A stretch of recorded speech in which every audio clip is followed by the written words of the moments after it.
worry about it, says Lohar. Quietest work around, says Lohar. Well, I don't see him here, cold as the stone he's lying on. It will be fine, my arse. And here I was, the fool, believing him.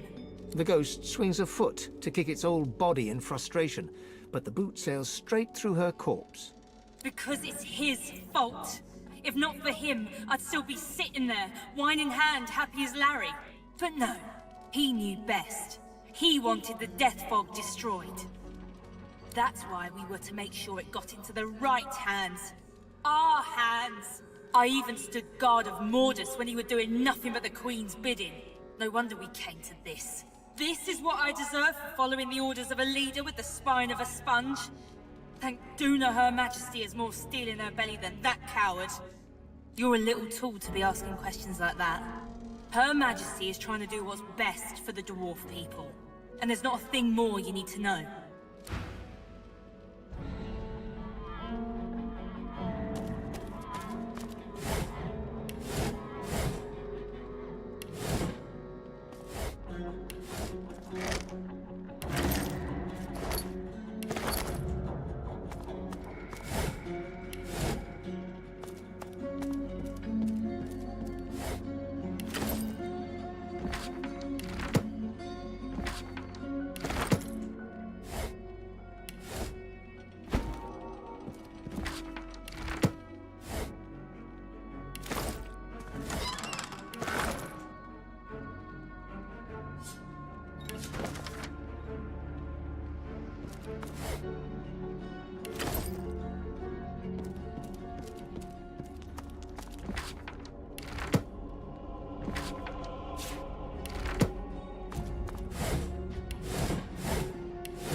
Melting away. Mordus turned the key into an amulet. Oh, cunning.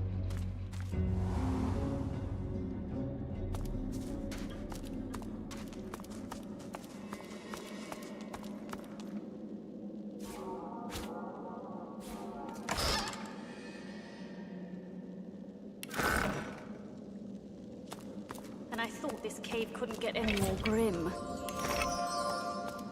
I do not want to know what that smell is. Death, most likely. Watch your step.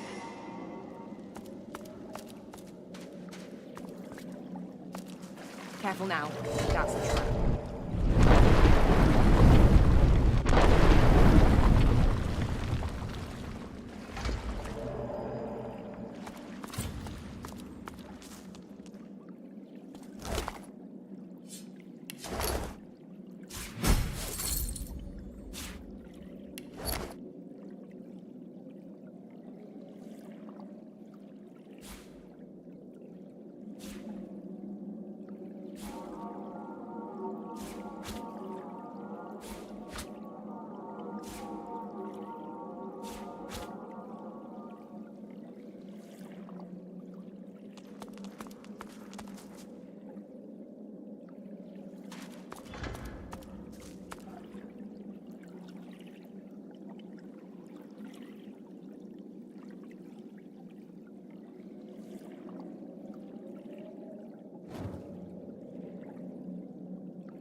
Something.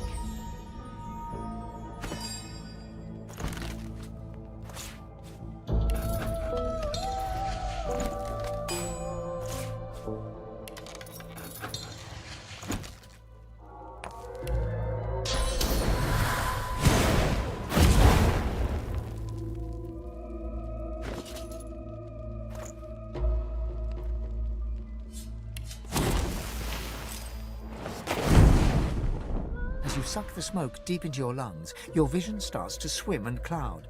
There is an intense pounding in your head, and you can feel the world fading. You feel your body trying to pull itself forward, trying to drag you away, but you're being held back. You feel weak, feeble, and aching for source. You return to the world, coughing violently.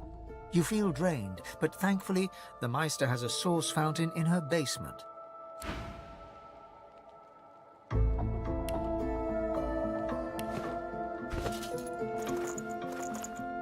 As you suck the smoke deep into your lungs.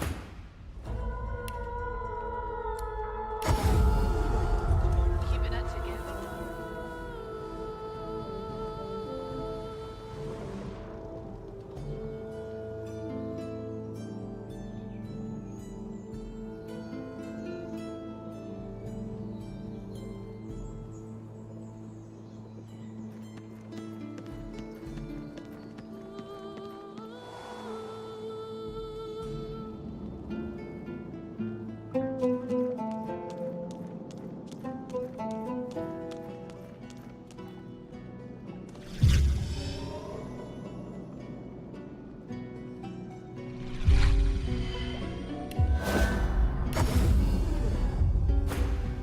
As the world fades...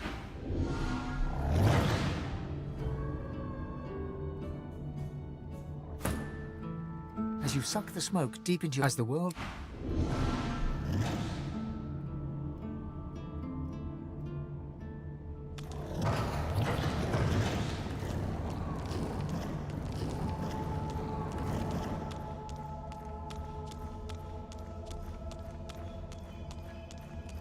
As you approach, Zorstissa greets you with outstretched arms, though her face is marred by a pained grimace.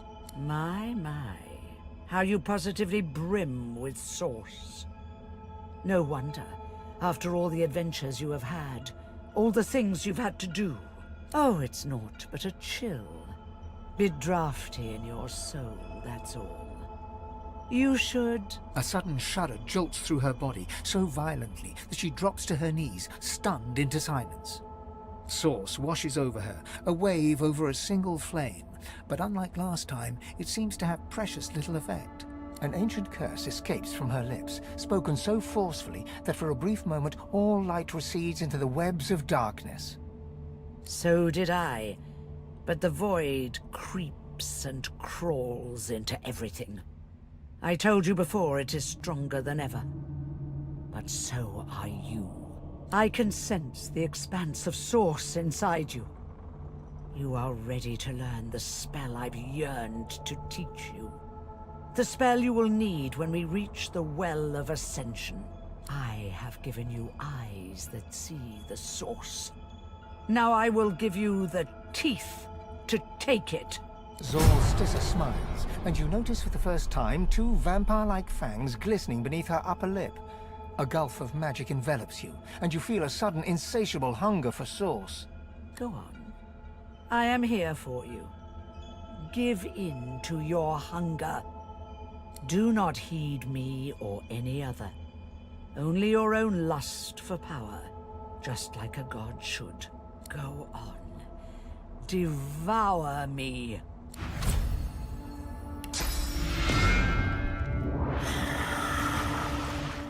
Though your spell tore through her like a spear through flesh, Zorstissa looks grimly happy, if haggard.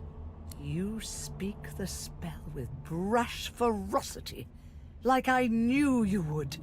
My champion. Oh, do you still not see? There is no such thing as too much of your wild abandon.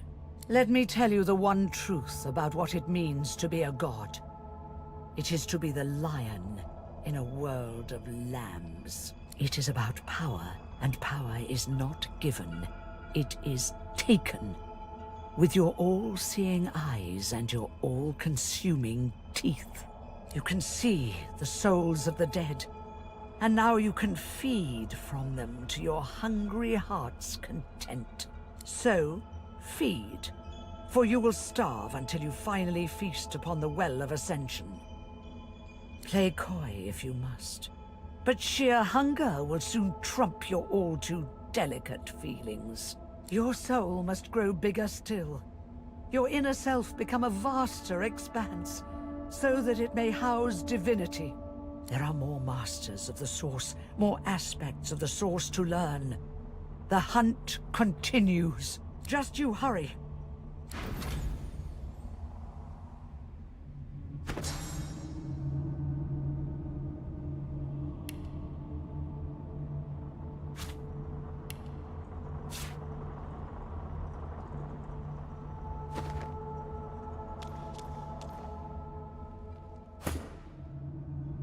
My. Aren't you looking well? How does it feel? All that power. That's the spirit. I've been waiting so long to hear. A sudden shudder jolts through its body so violently that it drops to its knees, stunned into silence. Enjoying this, aren't you? It mutters something low and violent in a strange, jagged tongue. All warmth drains from your body, leaving you corpse cold. You see what the Void is doing, don't you? Taking shots at anyone it fears might stop it. It's coming after you, Losa. It wants us both. We need to act. Now. I've given you eyes that can see Source. Now you need the teeth to take it. The thing smiles, and you notice for the first time 2 vampire-like fangs glistening beneath its upper lip. A gulf of magic envelops you, and you feel a sudden insatiable hunger for sauce. Go on. Have a taste. I know you want to feed on me. You know that isn't true. You know I have something you need. Go on. Haven't you been dying to sink your teeth into me?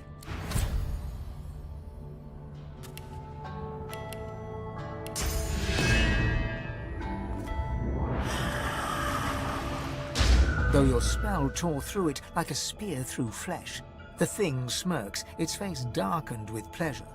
Well done. Very well done.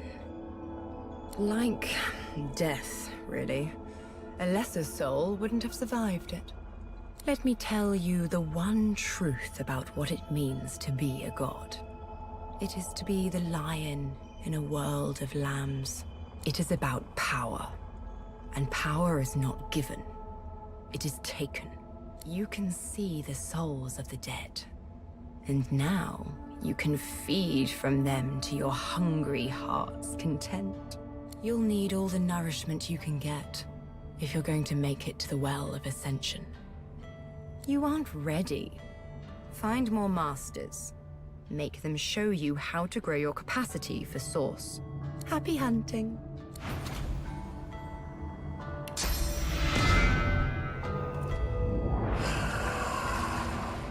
Hurry up. There isn't much time left.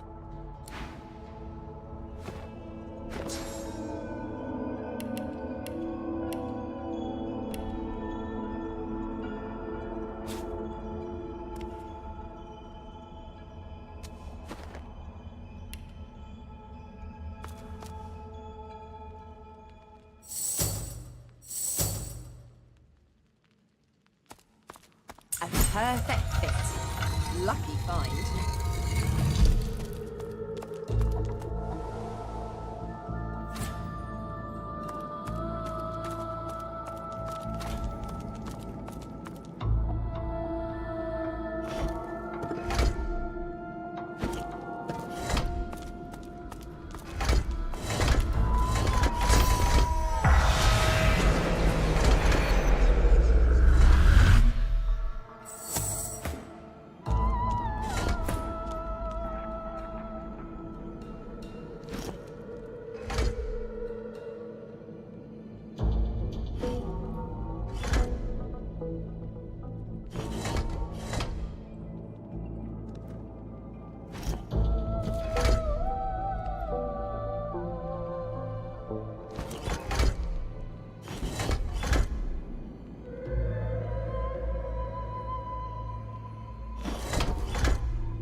urns will shatter.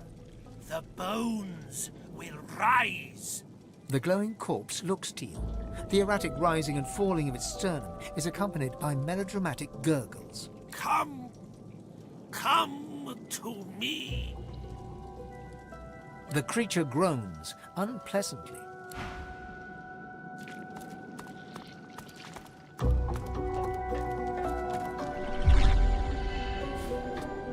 You see an undead figure chained to a torture rack, bones glowing a sickly green as if lit from within. It raises its head to look at you before lowering it again, exhausted from the effort. Please, release me. The creature's eyes roll in your direction. Its gasps grow more urgent. Mordus, he feeds on my source. Please, end this pain. Grant me life.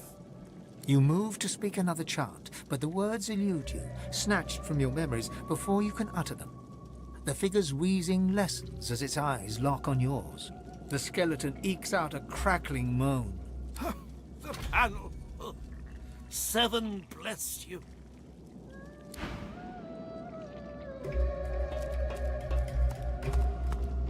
Free! Free at last! I will take what I will be.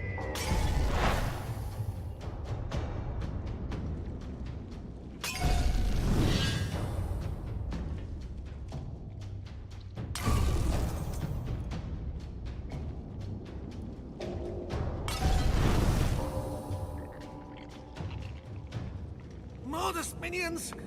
Leave me be, parasites!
Freedom! About time, too! I can't tell you how long Mordas has been draining me. I'm absolutely famished for sauce and sinew. The creature harumphs. You free the master of the magical arts. For that, I'll leave you alive and untasted. For demolishing Mordas's minions, I'll give you a skill book of your choice. Choose your subject.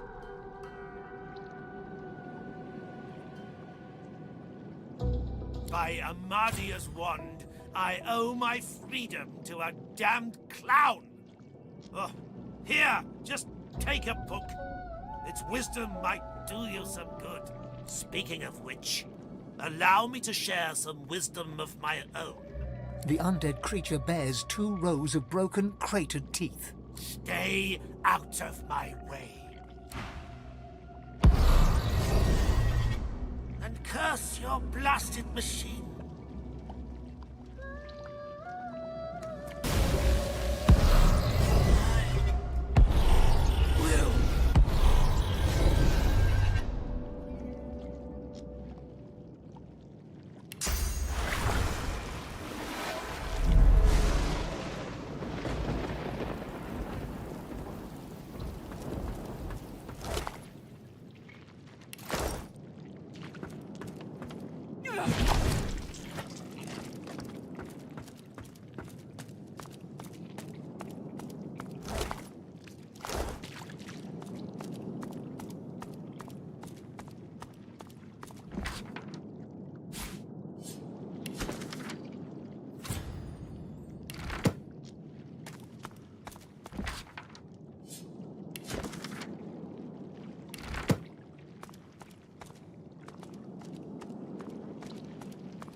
Buying or selling?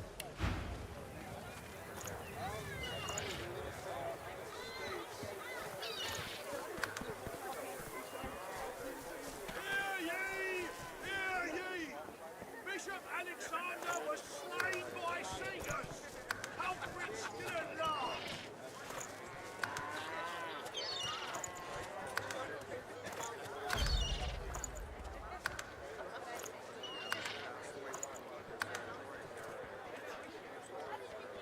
Keeping it together, Bree.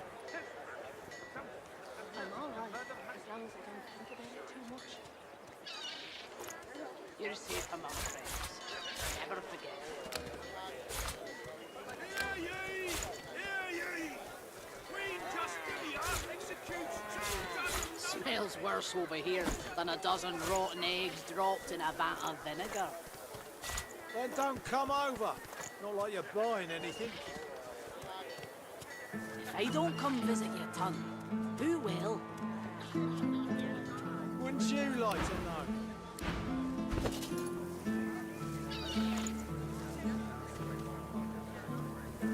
Keeping it together, Bree. I'm alright, as long as I don't... Buying or selling? You're safe among Fish friends. stinks of the void. What kind of rat would sell such filth? The kind that don't fancy starving, along with the rest of this town. It's all well and good for you with your rations. We've got to take what we can get. Keep talking, Wolf, and you'll end up eating sawdust from a cell floor. Hear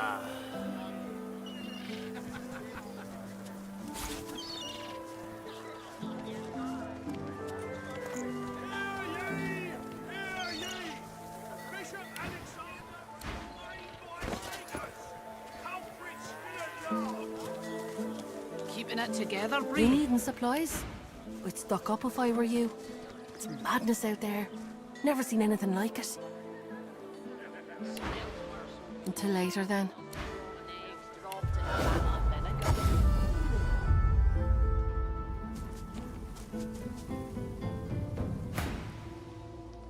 I have my freedom. You have your reward. Do you not recall my warning? He drained me. Let me feed. Oh, I cannot control the hunger. The world won't mourn a few meat bags for long. I must be free of Mordus. He might cloak himself in skin, but his innards still rot. Rip away his hide, and he's a mere grub. Yet he's also a conduit to the void. A mouse with the power of a mountain. My source was his lifeblood. Now, my hunger must be sated. My soul will be mine again. Then you are my next meal. My soul is within my grasp.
The creature devours the corpses as a vulture devours carrion, stopping only as you approach. I have my freedom. He drained me. Let me... Then you...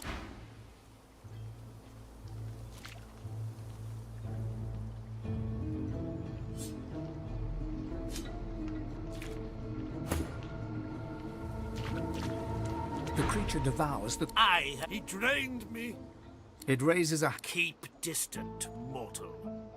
When the... I think... Blood spray.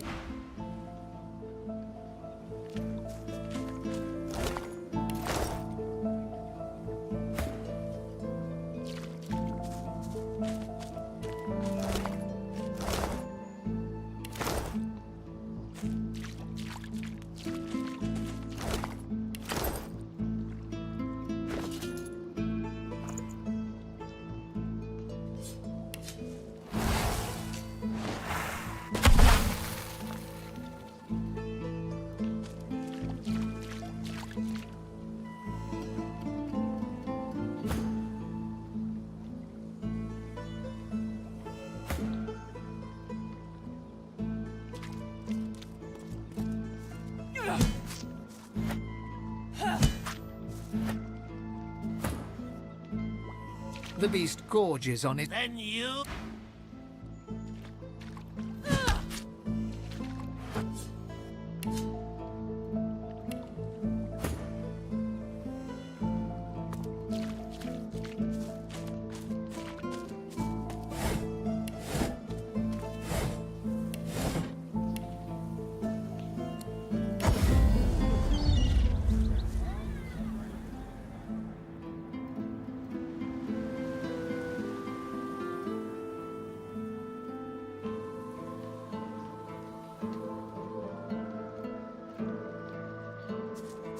Useless.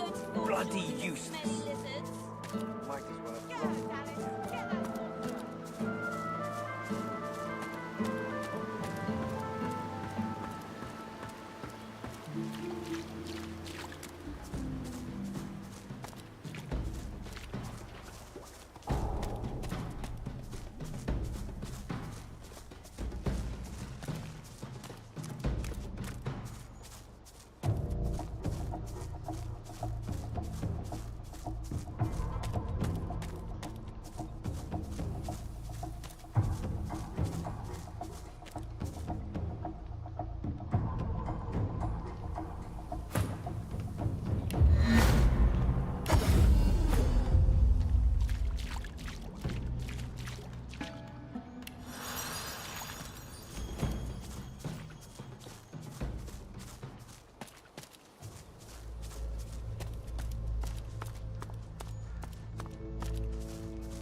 The spirit of a young man stands before you. From his aura, you can tell that he was a sorcerer. You are a sorcerer, fleeing the Magisters in Driftwood. Hungry, you come upon a pair of honey bears. The bears do not attack, so you try to steal their honey, and ouch! You are stung to death by bees. Huge, hideous, void-woken bees. Stinging pain consumes you as the bees attack you, and the honey bears too. The bears survive, but are tainted. You die in agony. The bees die as bees must do after unleashing their stings. The honey bears eat the bees.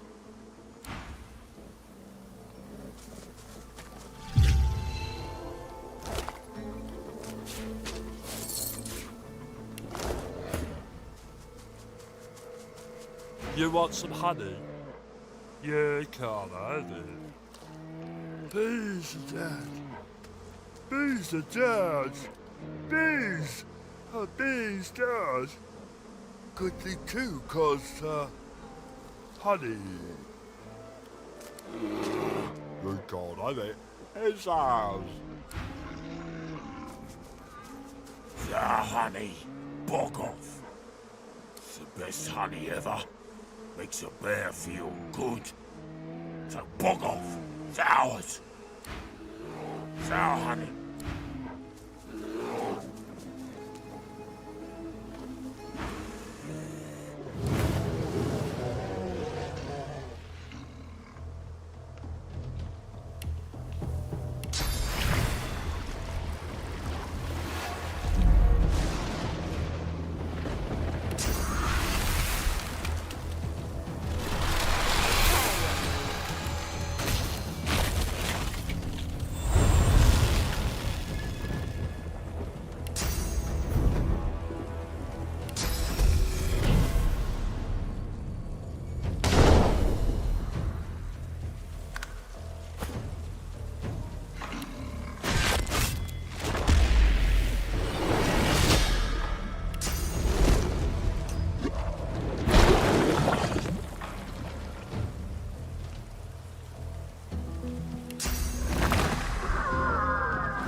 How fares the hunt, my friend?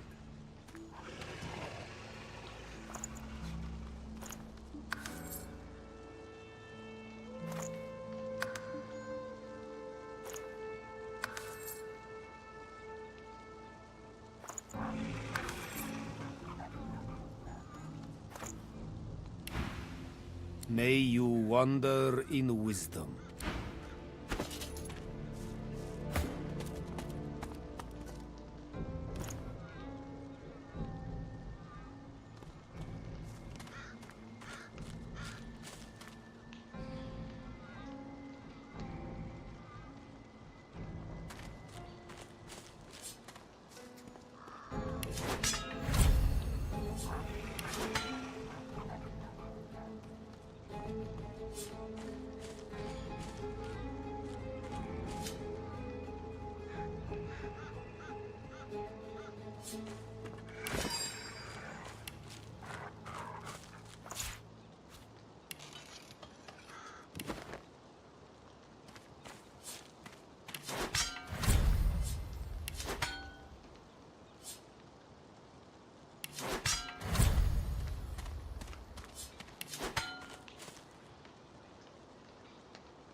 Magisters?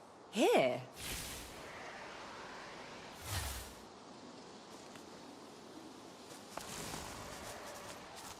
Best you leave the building, stranger. We have sorcerer trouble. We're trying to talk her down without a fight.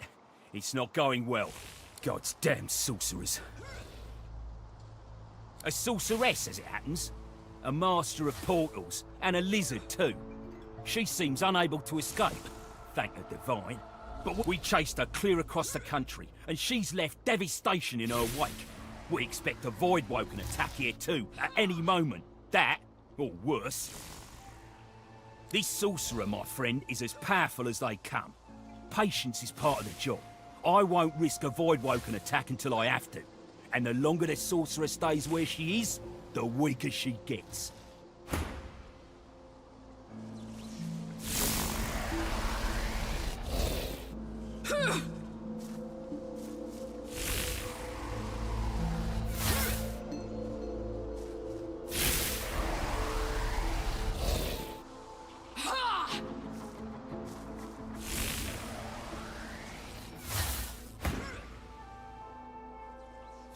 We have no time for this. You'll die first.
magisters are dead.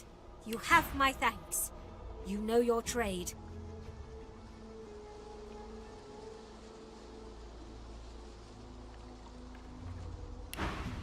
A sense of urgency from deep within you quickens your heart and hardens your gut. Your god wants you to know that this sorcerer can help you on your mission. She can help you to become more powerful. She offers you a grateful smile. She gives you a long look, considering the request. You have proven yourself a friend at least, but you must prove your heart. I'll ask one more thing of you. I left my apprentice, Gwydion Rince, at the Black Pits. He is with his family. They are in danger. Help them, and I will help you. I should be most grateful.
How fares the hunt, my friend?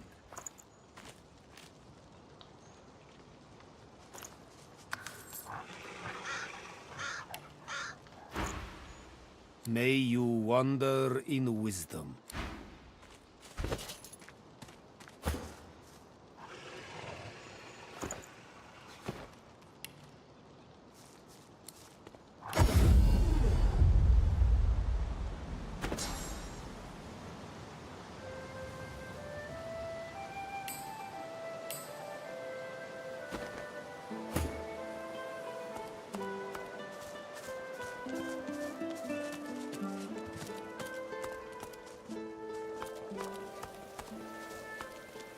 He looks up from his man.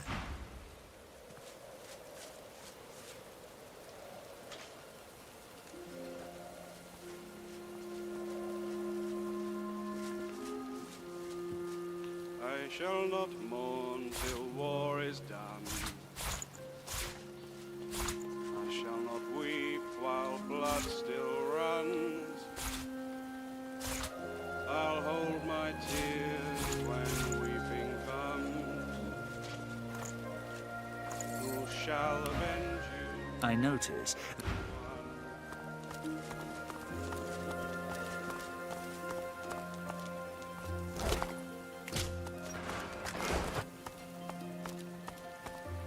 Burning Voidwoken. The stink upsets me and I don't know why.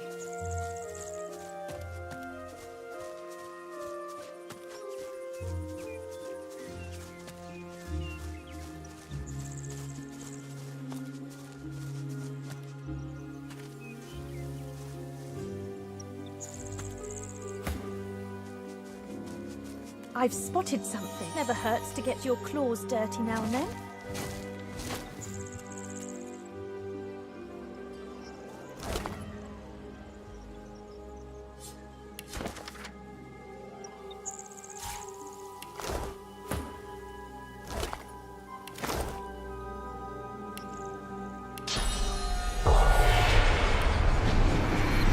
The spirit of a poacher stands before you. He begs for mercy, but not from you. He has no eyes for you. Please, Master Riker. It was a mistake. I'd never have killed that deer, not if I knew who it belonged to.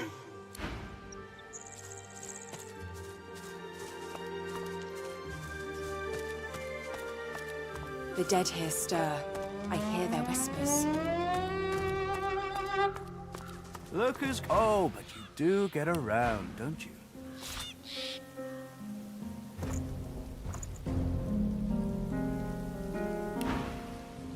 He takes a satisfied sniff and rubs his hands together. His lips stretch into a mischievous smirk. When it comes to graveyards, I'm a kid in a candy shop. All sorts of goodies and gewgaws for the taking. And a bit of rousing conversation. If you know where to dig, that is. Well, it's not just decomposing flesh and bone dust underfoot, you know. Why, the very essence of decay flavors many an essential oil and tincture. I'd expect a Godwoken to understand. Pity. He presses a forefinger against his chin and hums. You understand enough, and there is something my heart, such as it is set on. Oh my, just adorable you are. I dare say you'll enjoy this story. Somewhere in this graveyard lies an object of tremendous power. Or so the legends say, anyway. Belonged to a family buried near here. The Surreys. I've been reading up on them. An ancient clan of eccentrics and oddballs. Fascinating people, truly. Old Joanna was the last. The poor, poor dear. Had no money, no children. Just this incredible heirloom passed down to her through the generations. Problem is, no one knows what this object is. Only that it's an astounding piece of work. Seems Joanna took its secrets to her grave. Rather literally. His coy grin freezes. Hours spent on scholarship are never hours wasted. Tarquin sighs, and his lips unfreeze. For a moment, he looks almost modest. It pains me to say, but you've talents in the adventuring department that I do not. This heirloom could prove valuable for both of us. Beautiful. The Surrey tomb must be somewhere nearby. And whatever that object is in there, I bet it's impressive. He looks toward the graveyard. I do wish I could wander inside. It would be nice to look up some old friends. See if they're in good spirits. Lovely day.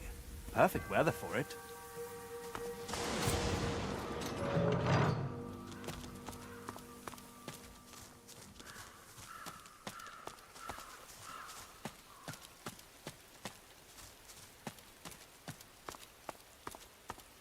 As you reach to push open the heavy door, the coils and whirls of engraved wood dance into a new pattern.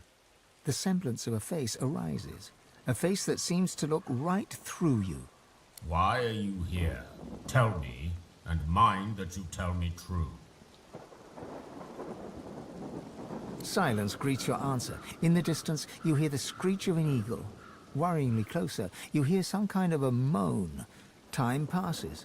At last, the lips on the door creak open, and the door speaks. Enter. The face melts back into the wood of the door, and the whirls swirl back into a floral pattern. A loud metallic click can be heard from deep within. The Riker's place. Fancy.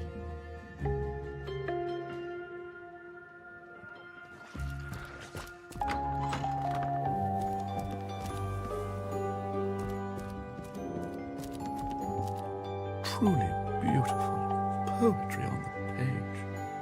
A visitor. Such a rare and exquisite pleasure. The elf tilts his head backwards, but his squinted eyes don't stray from yours. Call me Riker. Please, do avail yourself of my creature comforts. You've surely come a long way. Perhaps not. But I know the wilds are all the wilder as the void encroaches. Do you agree, Godwoken? Don't be so naive. My doors only open on the occasion of truth. What you admit to them, you admit to me. I also see you are not yet whole. He presses a slender forefinger against his tight lips and hums. I'm not a generous man, but I could give you what you seek, if you offer something in return. A completely fair exchange between sorcerers. You must go to the Black Pits. There's a cavern there. In it, you'll find a stone tablet of considerable value. He points to the location on your map. Bring it to me. Dizziness. It lasts just a moment, but long enough for you to feel the demon's presence. You hear no words, yet understand. It's imperative you accept Riker's bargain. The episode passes. Riker is peering at you intently. He awaits your reply. A promise you'd best fulfill. Riker bows his head deeply.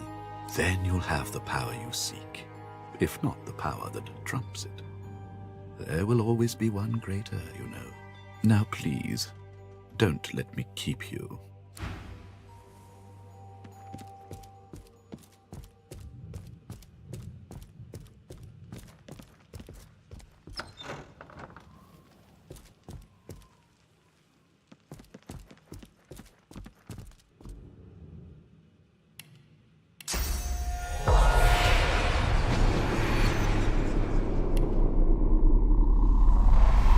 Spirit sits behind the grand piano, her hands moving to and fro along the ivory keys. O'er black and white my fingers dart, as lost between worlds as I am. O'er globes they glide, o'er flats and sharps. Whither go they, Lady of Life? Direct them. The echoes of a distant past pervade the room as the spirit embarks upon a long-lost tune.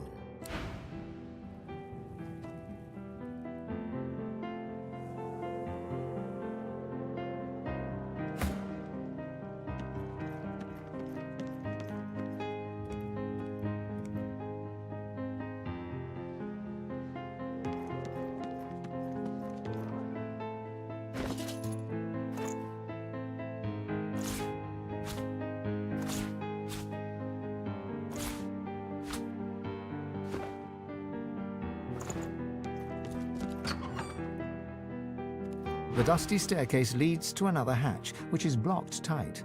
As you push, it budges slightly, and some sand drifts onto the floor from the other side. Straining and grunting, your strength just about manages to nudge open the hatch. The spider spindles right up to you, her long, long legs tickling the sandy floor. A malevolent intelligence gleams forth from 8 beady eyes. She opens her mouth, hissing at you. Getting your mucky little boots in all the wrong places. Don't you know, my little pepper pot, that it's ever such bad manners to enter a queen's boudoir without permission? Did that overriker toss you upstairs, darling? Has he grown weary of milking my venom his very own self? Oh, precious. Then you are no more than any other fly in his web. Just like me.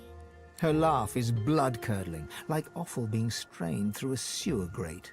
You have time for a little story, then? With nobody here but us stuck flies, let me spin you a tale.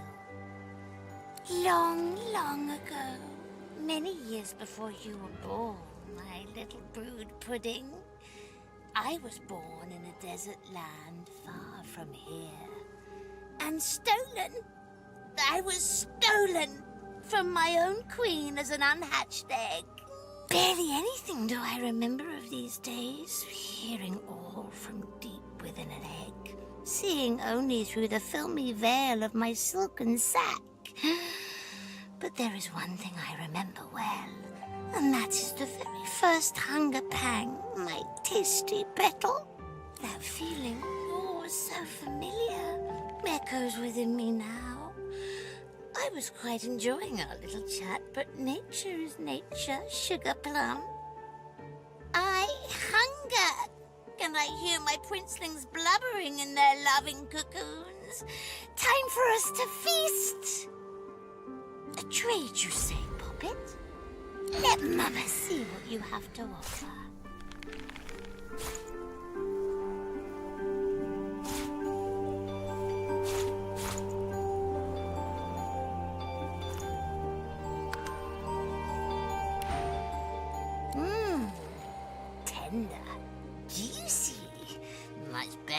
the stale old muckraker pushes through my boudoir door.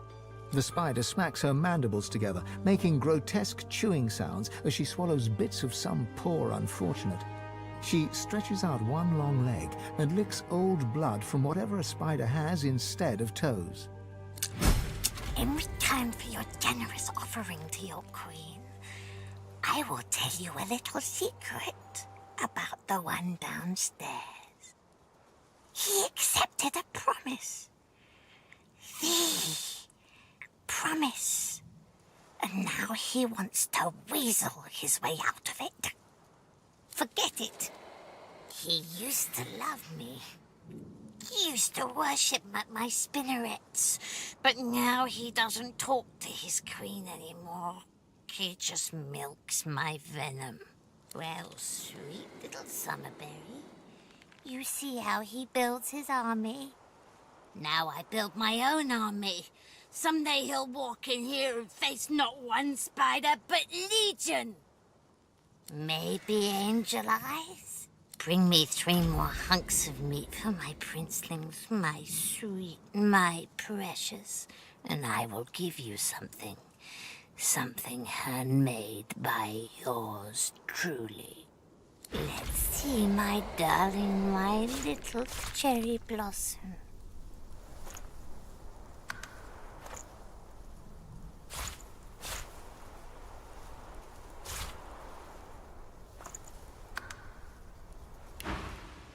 The spider gathers the limbs beneath her enormous abdomen and reaches out to you.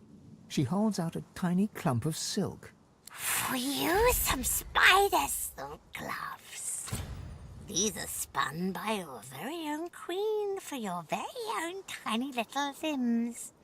They will protect you from my sisters and brothers out in the world. Now go. My stomach grumbles and craves to nibble on your deliciousness. You should leave before I give in to the temptation.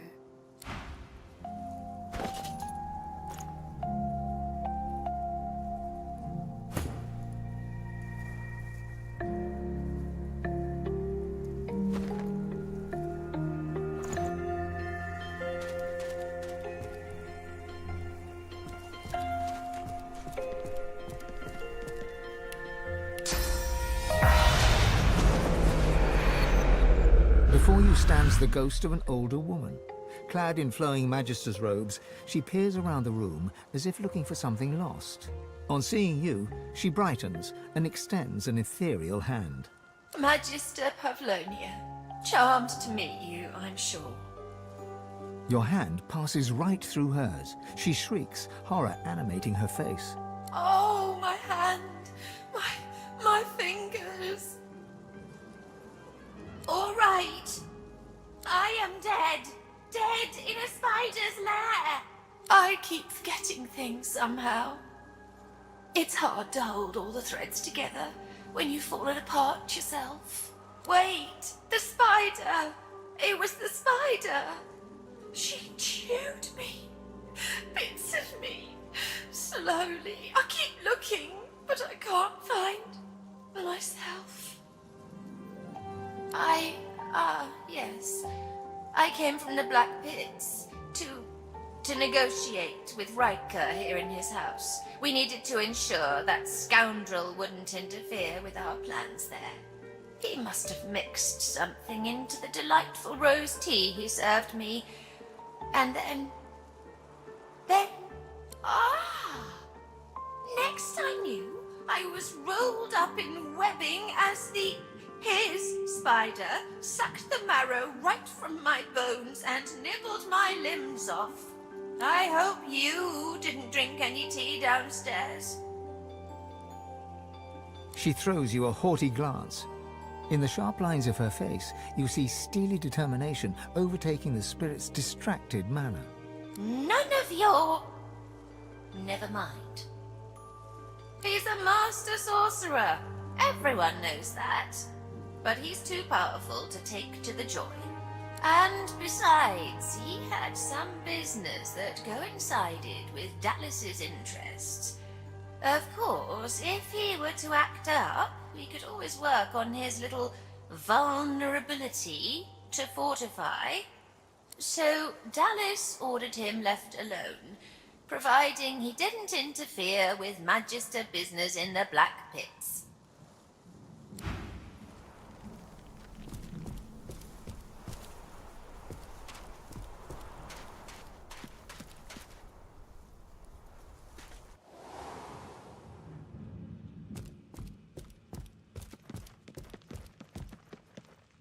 My fingers are yours.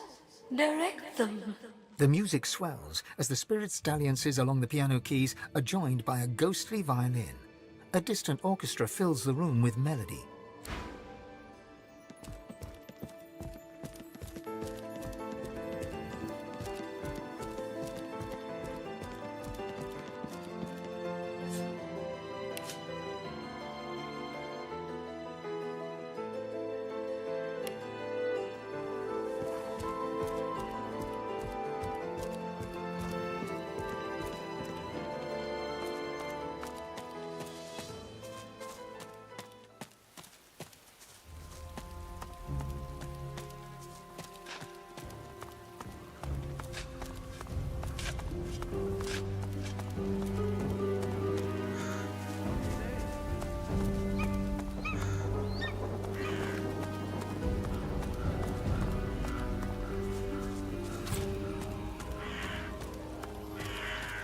The servant grumbles.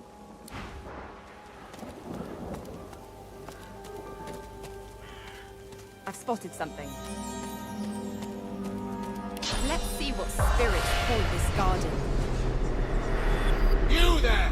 Help me, please! My troubles are not over.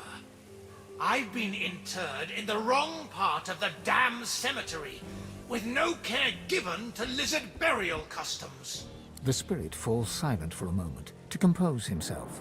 The eternal fire burns in the lizard quarter of the cemetery. I beg you, cast my remains into the fire. Set my spirit free. I will never know peace otherwise.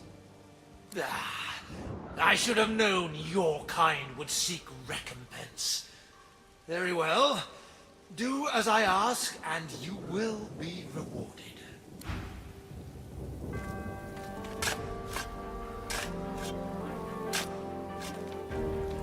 These must be the remains of that lizard spirit, just as he said. Vilnix Creever. Almost sounds like a lizard name. But here... Pauline Lacey lies here, burned in her bed. As in life, so in death.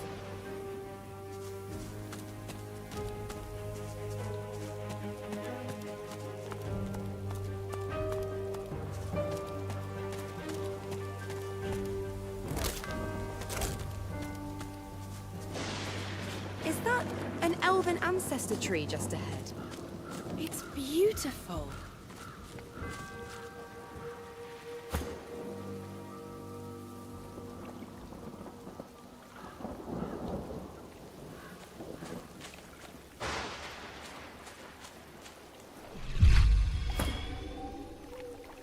The spirit ignores your presence, busy as it is resisting the pull of another, the ancestor tree, trying to take its source.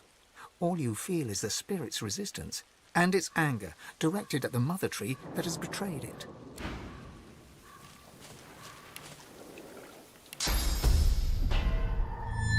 Come down, Godwoken! Come, decay! An undead elf steps from the shadows. He looks powerful, but when he speaks, he is in pain. Welcome, Godwoken, to your grave. I promise you decay. I decay. But if I serve, I grow again. I shall serve him. You must die. He is my friend. He is your king. He wants your decay. Rise, root and branch. Obey your scion. Defeat my enemy.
Good find.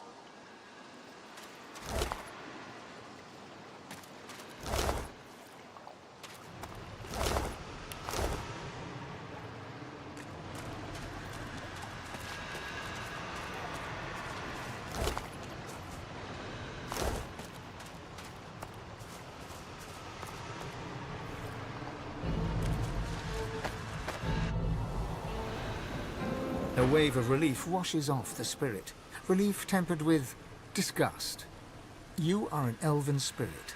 Who you were in life is now forgotten. You have spent the years resisting the pull of the ancestor tree. It would steal your source. This source you would gladly give to the mother tree. But not this traitor. This scion has betrayed the elves. This scion has taken a darker path. This scion wants your source for someone or something else. This, you think, is what happens when the scions don't get proper training. Relief flows through you as you realize that you may leave. Your thoughts flash to the mother tree by the water on an island with no name. The spirit slips away. The spirit looks angry. You have been a spirit for a very long time indeed. This afterlife has been spent resisting the pull of the ancestor tree that wants your source. You've always hated the scion of the tree for seeking your destruction. Once he served the hated mother tree. You hate her too, but now the scion has taken a darker path. But he still wants your source.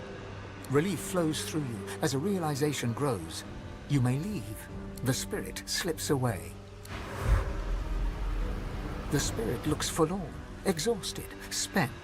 Nothing remains of the life you led. The long years after death, resisting the tree as it tried to take your source, have left you with little more than an overwhelming sense of betrayal. Relief flows through you. The spirit slips away.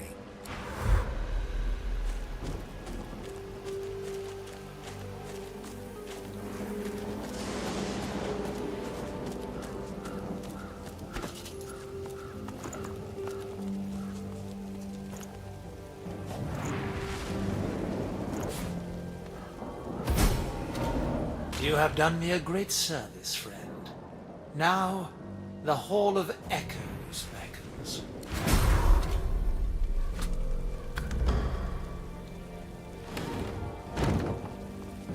The chest before you is wreathed in flame, but doesn't seem to be actually burning. The flames dance above the ancient pictograms depicting lizards and the ancient empire. You lean in to examine the images further, but are driven back by the intense heat of the flames. The chest before you, you hear a deep rumbling from inside the chest, and a voice emerges. It hisses and clicks, but doesn't make any sense.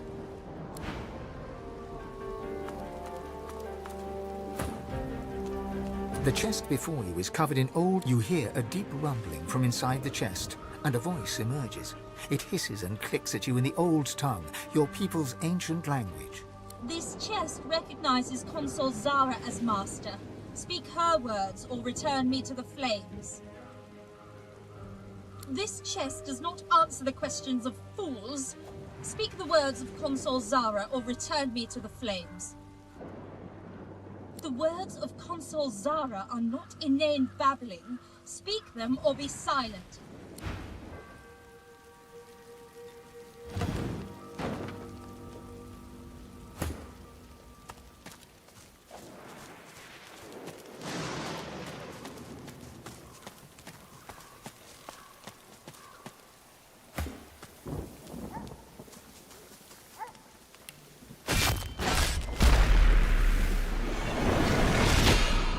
The dog growls and bares its teeth at you in a wide, unsettling grin.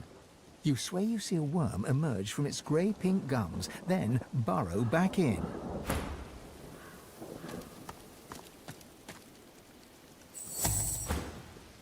Come closer. I dare you. He sniffs, he snarls. I am death. There's no defying me. The dog's growls intensify and transform into a rhythmic rasp that mimics laughter. You swear you see the ground behind him momentarily churn and tremble. Do not mock me. You know what lies beneath. But I will not allow you another step closer, mute. Khan has already laid claim to it. Enough lies. Enough farce. You've riled the beast. And the only cure for the affliction is blood. The dog raises its head to the stormy sky and howls. The earth beneath you vibrates, a dirge plucked on the strings of a rotting lute. Necrotic troll, you are summoned. Crawl through the gate. The earth opens for thee.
Spirit rolls his head around, gawking at the ground and sky as if he's never seen them before, then locks his eyes on yours.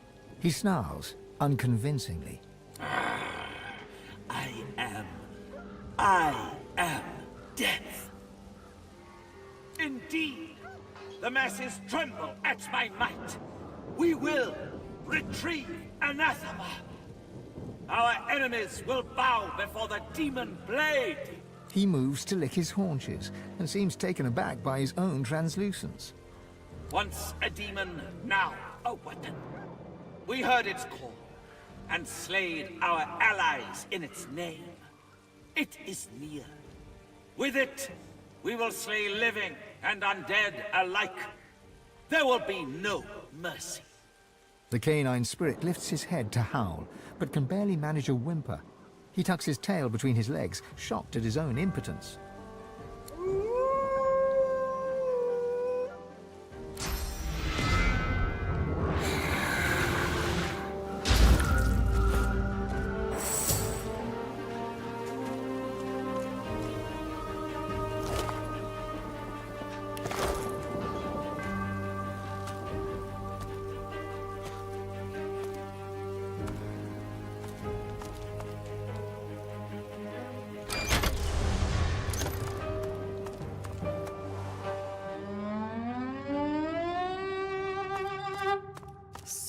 Still here, like the air itself's been petrified.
Well, isn't this rich? Cursed by a coffin and rescued by a newt. The indignity. She huffs in annoyance and rolls her eyes. Oh, all this trouble, and for nothing. Never figured I'd need frost armour. Oh, but do forgive me. Allow me to bow in gratitude. She bows in insincere reverence. Her arm rests on her back, hand mere inches from her staff. The deep bow doesn't falter. She locks her eyes with yours and smiles. Oh, your type is so predictable. Spot a problem and you grab a blade and get to stabbing. A jolt of cursed fire flares from her staff. Anathema will be mine.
Right where I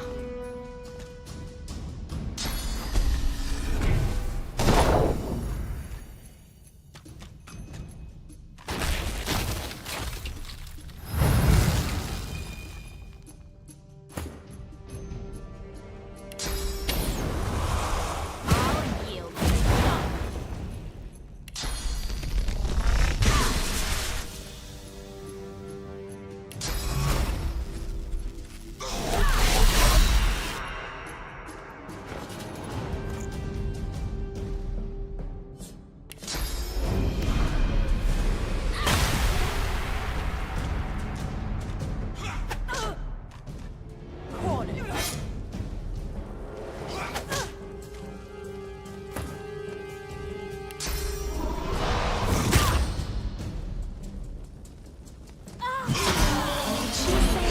Anathema.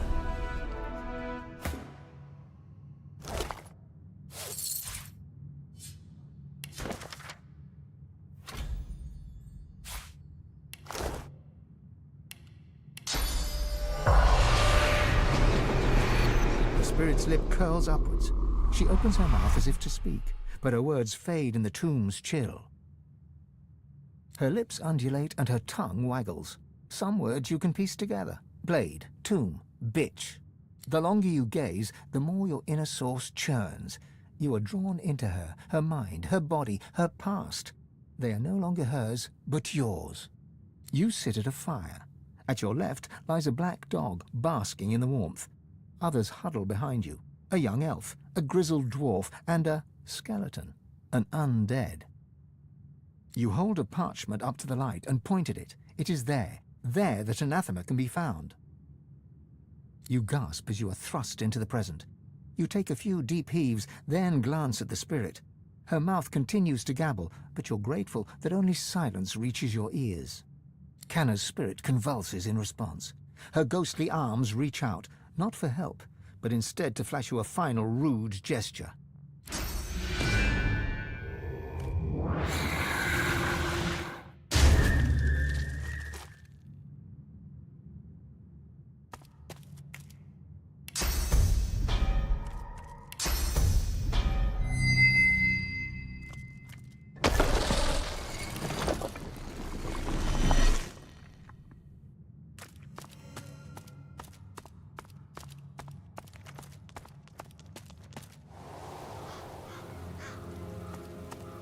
Human graves. Let's hope none are earmarked for me.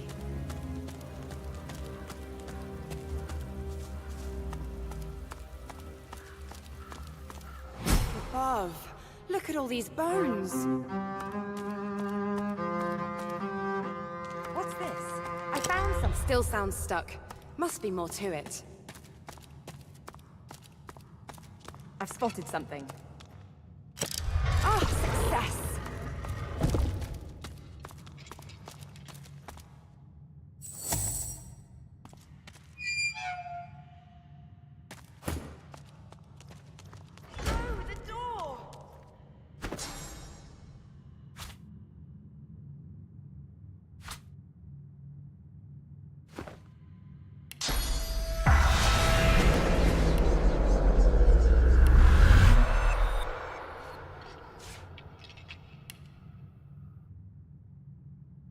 Maybe this one. Maybe this one. You hear that? It did something.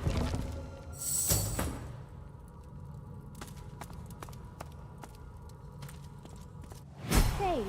All this wealth's just going to waste.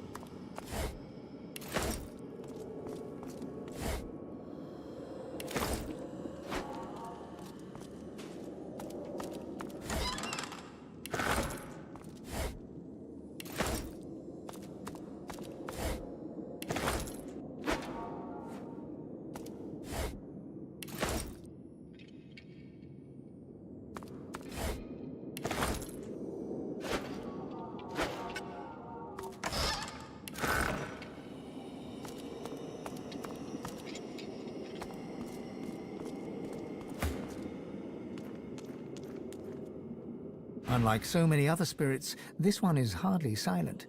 She clicks and squawks the moment you approach her, like a cornered crow facing down a hungry owl. Are you the new servant, then? My, you look like my old handbag if I'd sat it in the sun too long. You brought my tea, have you? The spirit takes the invisible cup from you and takes a sip of non-existent liquid. I've tasted better brews, but from the look of you, the refreshments won't be improving. She waits a moment. You expecting a tip? Well, here's one. Exfoliate. That old thing, it was passed to me by my father, Johannius. And my father's father, Johannius. And my father's father's father's father, Johannius. Don't know what happened to the one in the middle. Don't rightfully know what it's supposed to do. Johannius, the umpteenth, brought it back from Blood Moon Island. I thought it might be good for stirring stew, but the cook gave it back. Said it made her feel funny. Whatever that... Mama cannot good. The spirit stands there smiling, as if she hadn't just uttered the words of demons. Luckily, you understood them. Anathema seeks blood. What just happened? You mean my display of proper posture and etiquette? The benefits of charm school, I don't expect you'd qualify. Hurry back. The eyebrows still need plucking.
well, more dead.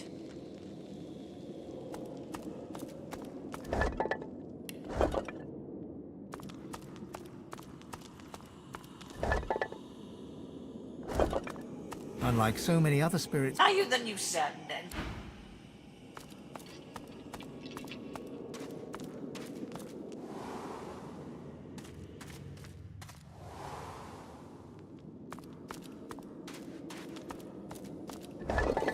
You feel the unusual object's vast energy before your hand even touches its smooth surface.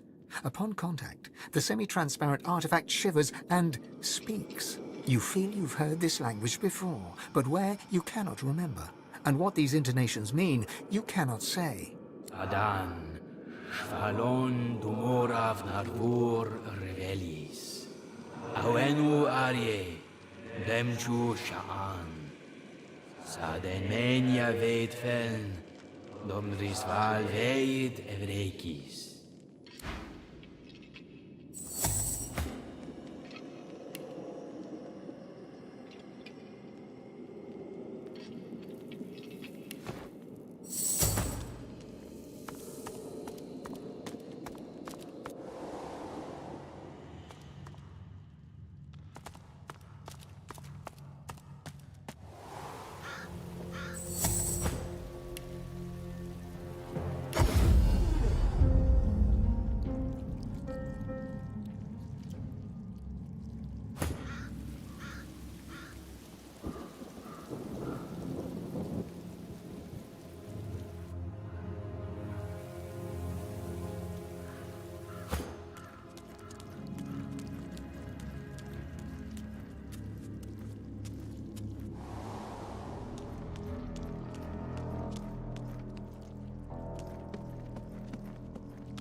I've spotted something.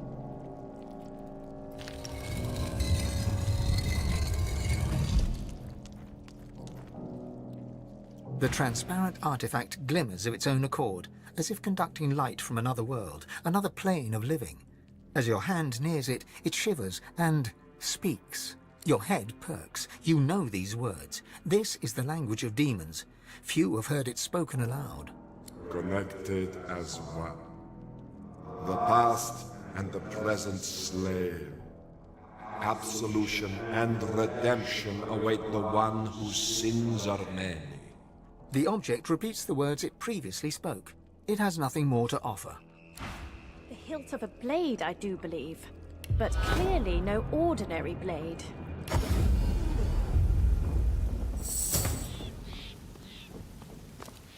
Ah, you again. Any luck in old Lady Surrey's tomb?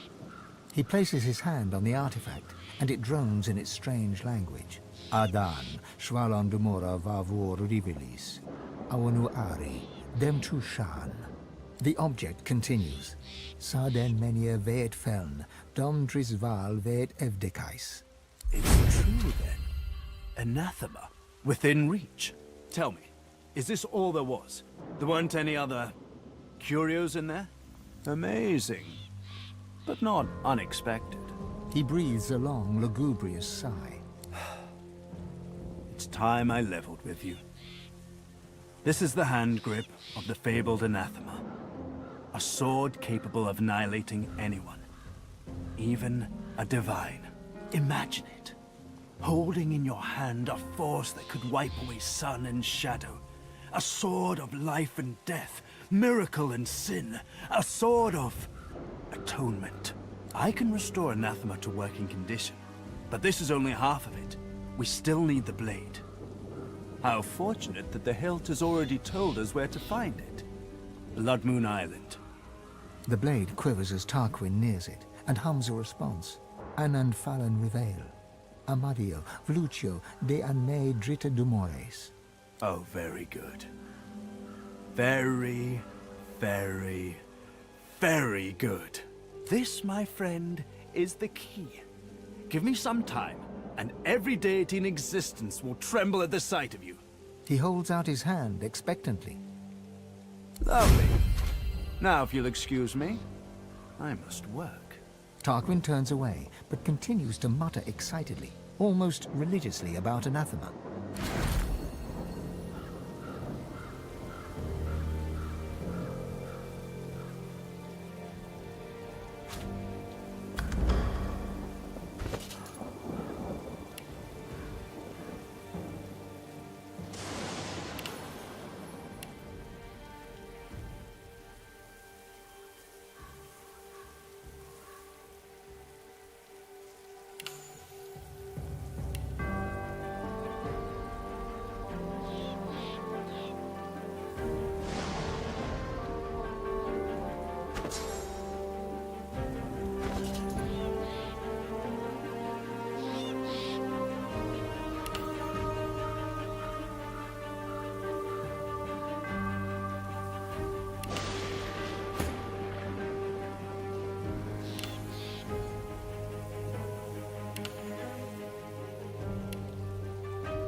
Let me think.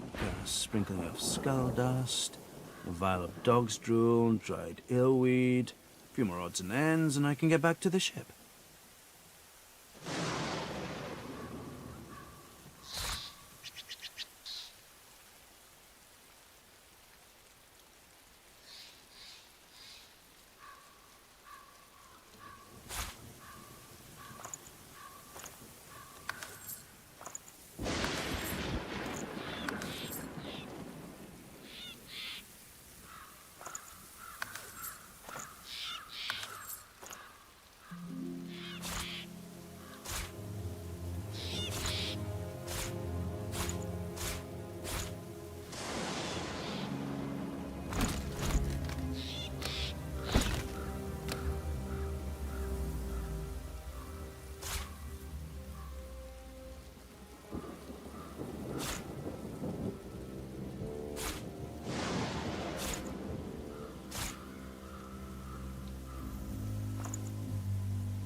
Smells worse over here than a dozen rotten eggs dropped in a vat of vinegar. Well, don't come over. Not like you're buying anything. If I don't come visit your ton, who will? Wouldn't you like to know? Buying or selling?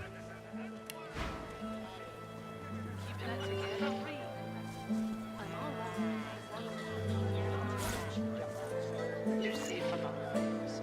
Never forget it.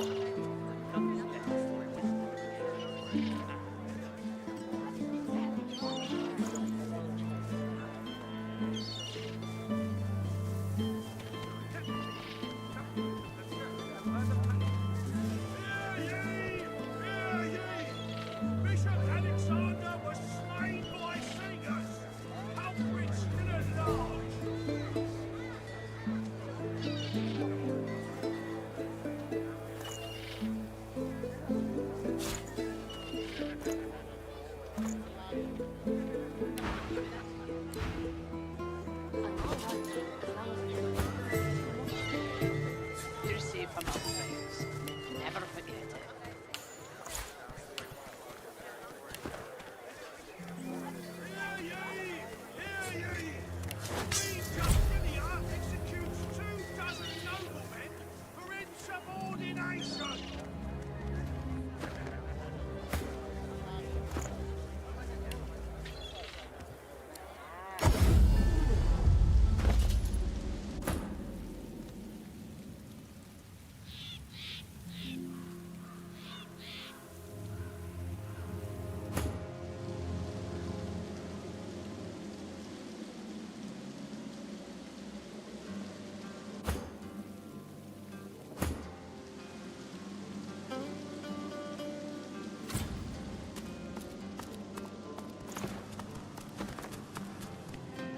Impressive.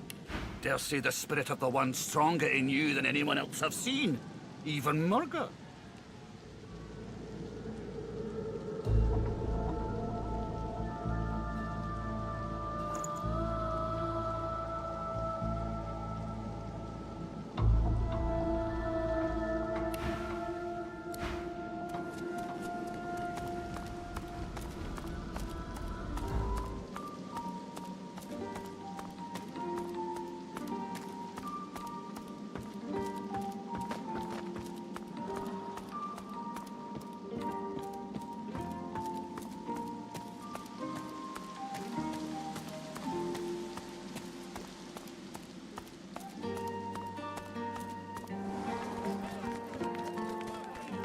You want an engraved invitation every time?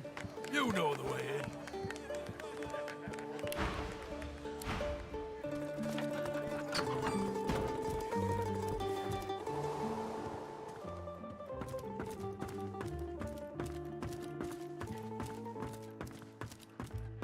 Why do you shiver, sir? This room is temperate. I do believe this is still my room, don't you know?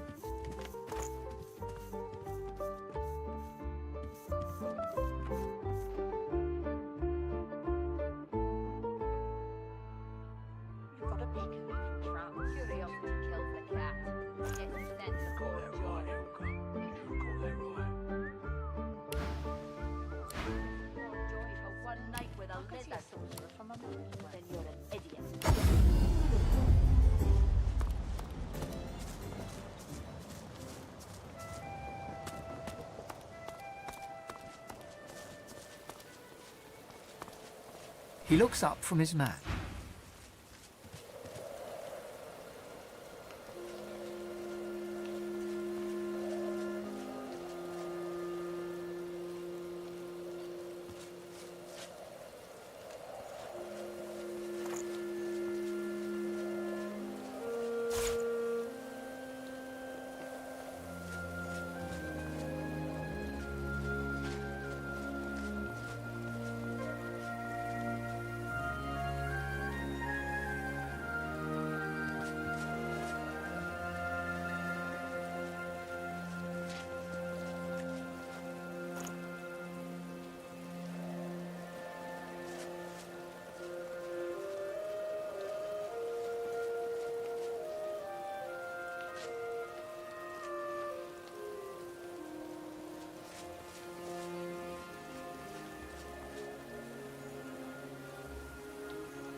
I notice.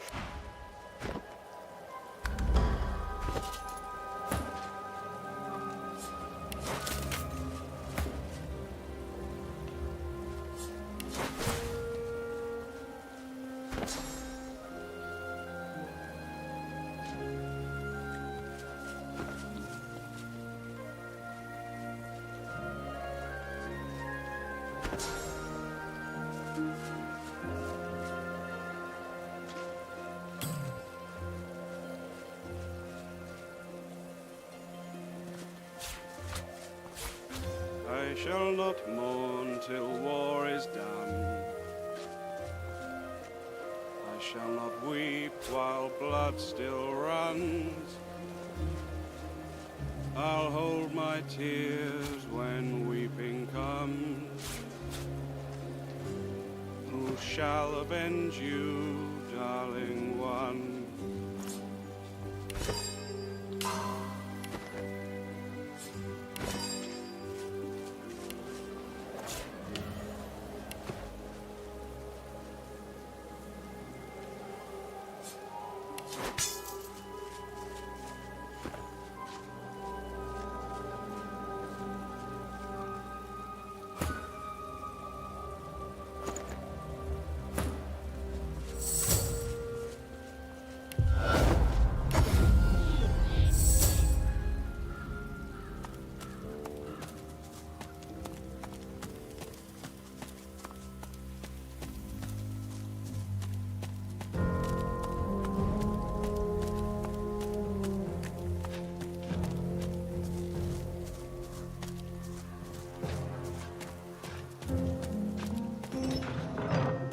This part is gated off from the rest.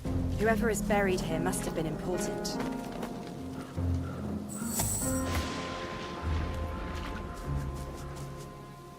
Here rests the elven hero Halla. He served Lucian the Divine with great vigor and defended the farmers who feed Reaper's Coast against pitiless bandits. The implements of his heroism shall rest at the site of his victory.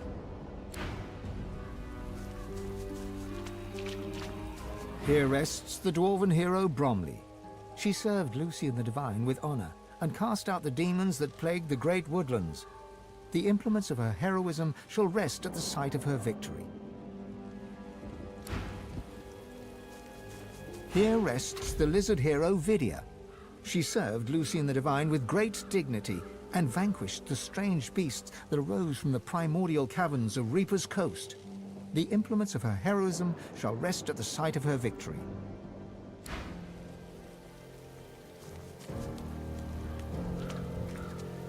Here rests the human hero Garrick.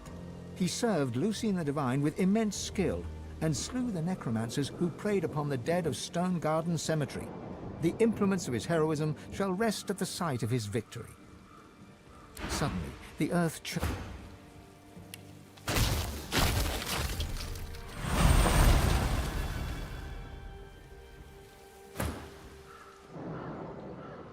Godwoken! You must fall! The God King demands it!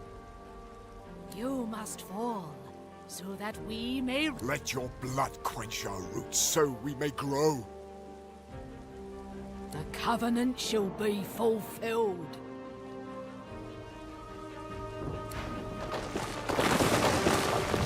Ace steel, Godwoken!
These graves shall be yours now, Godwoken. Your end will be our beginning! You cannot strike.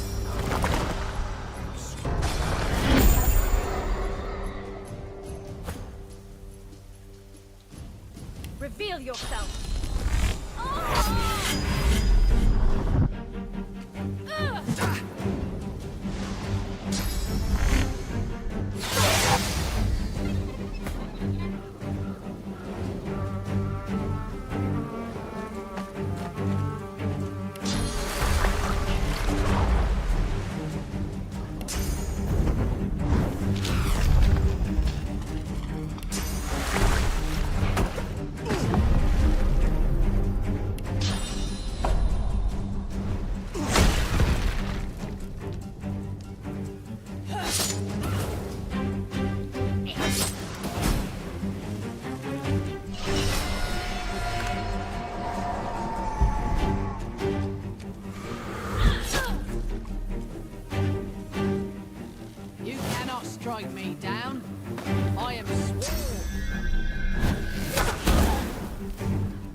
The heroes of Driftwood lie at your feet, dead for good this time.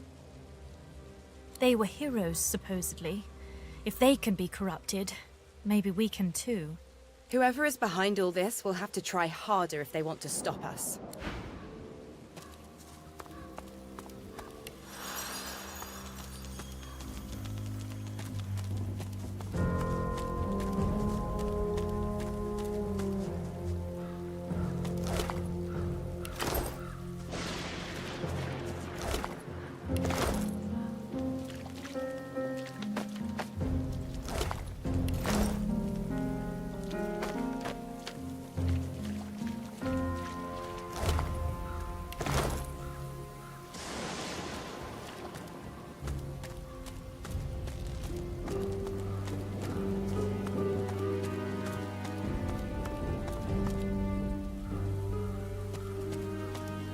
What's this? I found something.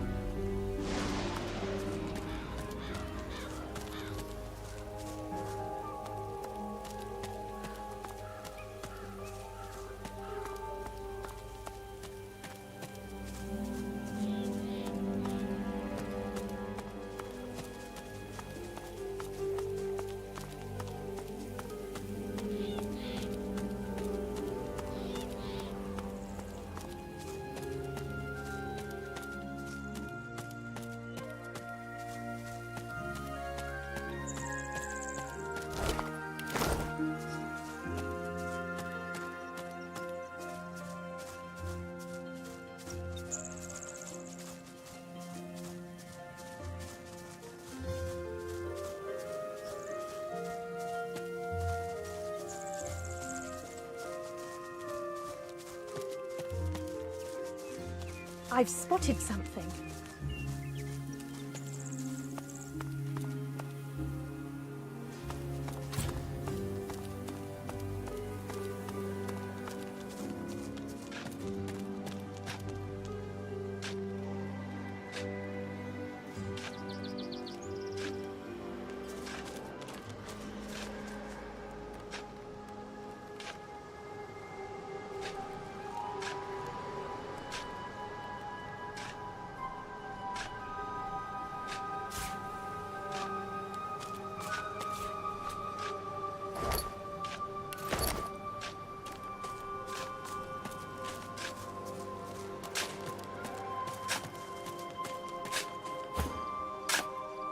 Gareth toils in monotony.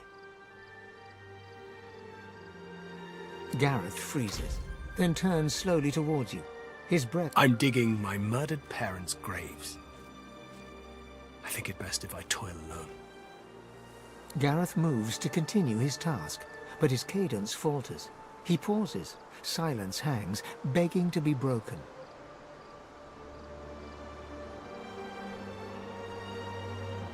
No, of course you didn't.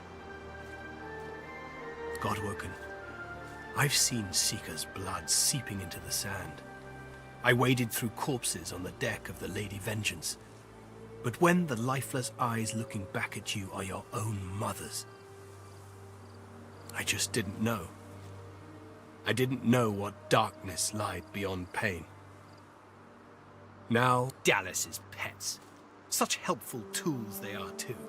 The abominations do the dirty work and the whites keep their robes clean. Convenient. They're still there, spreading their rancid smell through the house. Paladins came to clean up the mess. In the name of Lucian, they say, and they seem to believe it. Gareth shies away from you. His eyes pass over the half-filled graves, and he takes a shuddering breath. I'm the one who's prayed. An endless litany. How many pleas does it take? How many tears do I have to shed? How much must I lose for the gods to listen? Gareth forcefully exhales and looks past you to the nearby house. You fear he might snap the shovel's handle in two. I've got no use for platitudes. Not from some mediocre sorcerer, inexplicably chosen as the Seven's special pet. You swear you hear Gareth's pulse, galloping faster than a saddled mount. You've never heard such a thing before, but you suspect Gareth's heart is close to tearing. If you want to help, then you find the craven wight that ordered their slaughter. Anyone that stands between you and truth, no matter the flag they fly or creed they follow, make them bleed! His clenched jaw tightens further, and then, in an instant, Gareth's guard is broken. Tears well in his eyes. With every blink, a pearl of grief falls to his cheeks. My parents, they did nothing to deserve this. They were good. Honest. More honest than me. I'd give my own life to bring them back. I never got that last chance to tell them I loved them. I never got to say goodbye. You're right. There's nothing more to be done here. Lucian, forgive me. And please, Godwoken, please forgive me too.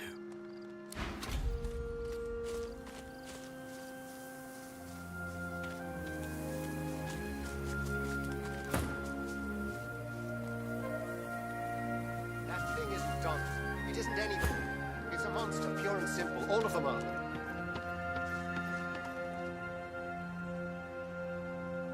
The two paladins Gareth mentioned are arguing in front of the door to the modest farmstead. As they notice your arrival, they stop talking and look at you quizzically. We're guarding this house. Wise to stay well back. There's a bunch of silent monks inside who've tasted blood today. Already killed in there, so they did. They didn't kill anybody. The magisters who controlled them did. You know Donna, she wouldn't hurt a fly. Not until they turned her. But they did turn her. And now she's not Donna anymore. Get it through your head. The poor creature should be put down. No, wait! Surely, maybe someday they can be fixed. When all this source nonsense is over. The other paladin rolls his eyes and shakes his head as he turns to face you. In any event, it's our business, not yours. You just stay well away from the door and you'll be perfectly safe. You can't do that. They were people who were loved. It's not right to butcher them like cattle. Back off, lady. Lucian's blessings, but I can't bring myself to do it. That creature. It's not Donna, not anymore. It's the Magister's property. Let them What's this? I found something. The name upon the old grave marker can no longer be made out.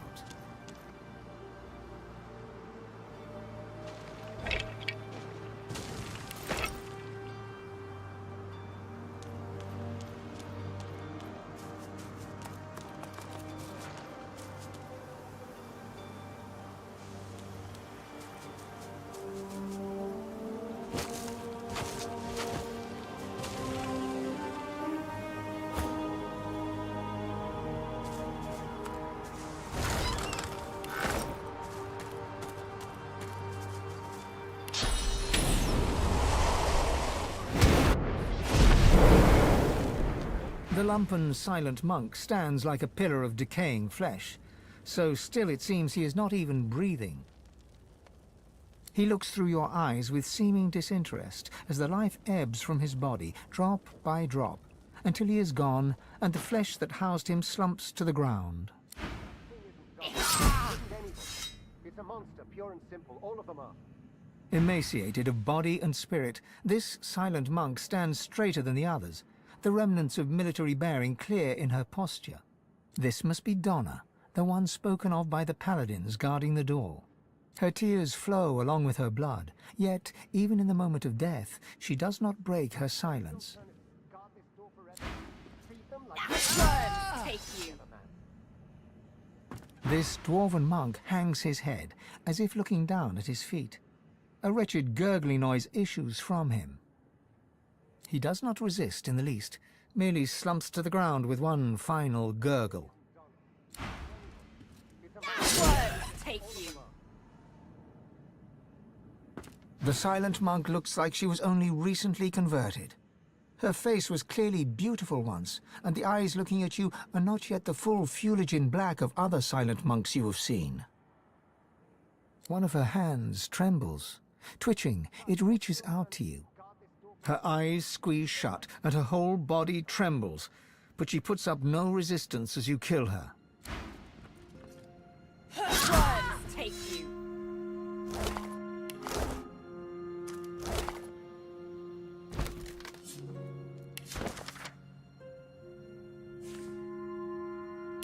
That thing isn't John. It isn't anyone. It's a monster, pure and simple, all of alone.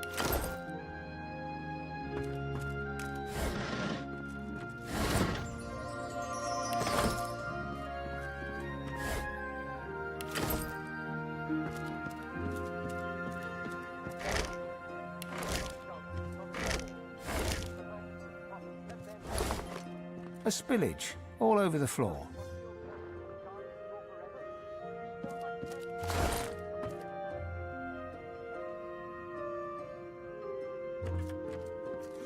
I've spotted something. Lucky find.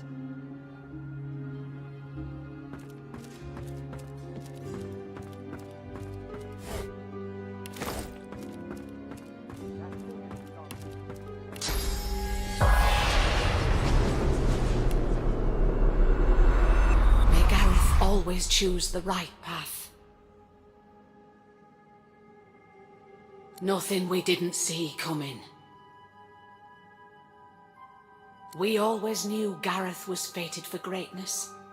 As a boy, he'd leap through the fields with wooden sword in hand, slaying imaginary demons, protecting us from whatever evil he would dream up.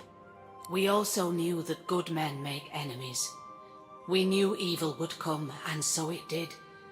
Not as a demon or as a witch, but as a man Gareth once knew as a friend. Jonathan. He watched eagerly as those shambling husks descended. It seemed like a game to him. Like theatre. We would never blame Gareth. The righteous always pay a price. May the Seven will it. He will always be the hero we know him to be. We always want to believe in each other. It's what separates us from the void. It's what makes our existence worthwhile. It's what we do next that defines us. We can respond with treachery, or we can rise above.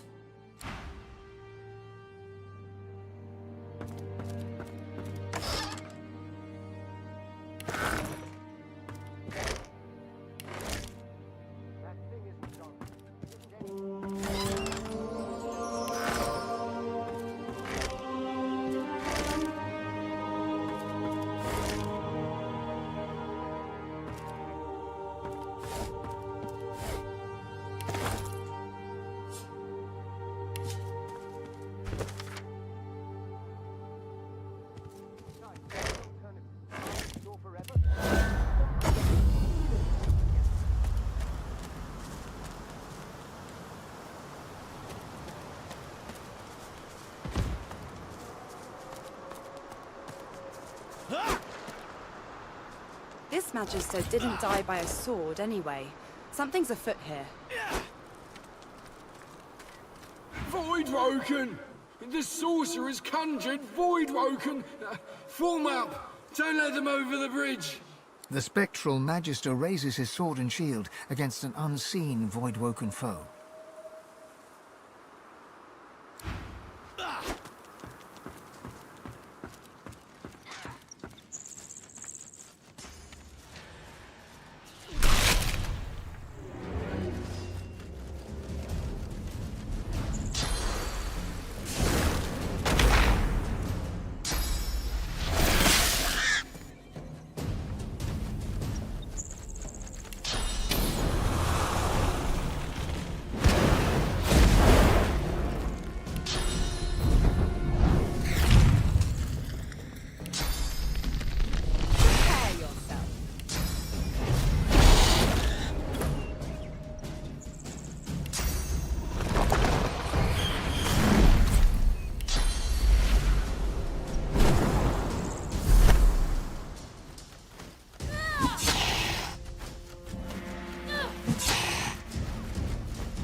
shambles, this.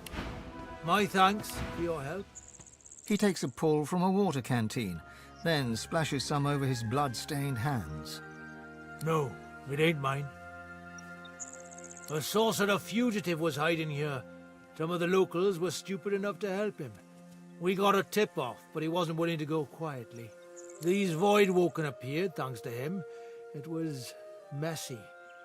A lot of the locals didn't make it, and those that did, well, there's a price for helping sorcerers. Any trace of gratitude for your help against the Voidwoken drains away in an instant. Take my advice and don't say another word, hear me? Sorcerers brought this plague down on us. Them and the sort of folk who see fit to help them. They'll all get what they deserve. You can join them if you like. Otherwise you can shut your trap. Damned idiot! You asked for this!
villagers. Some slain by Voidwoken, others perhaps not.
These people were slain by blades, not Voidwoken.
Give you fair warning, stranger.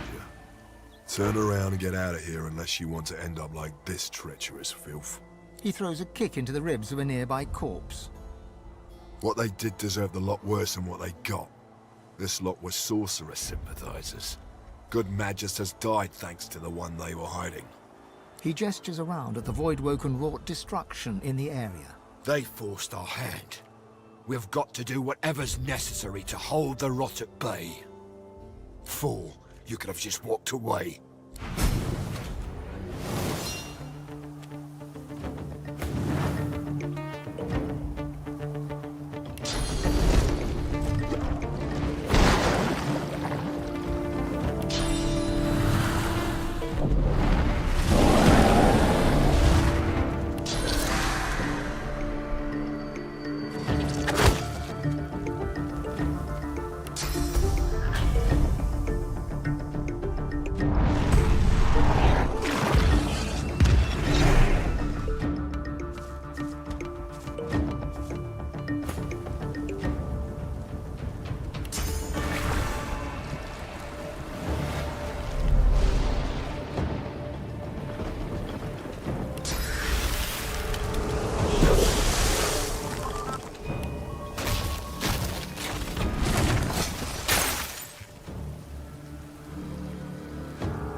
More slaughter.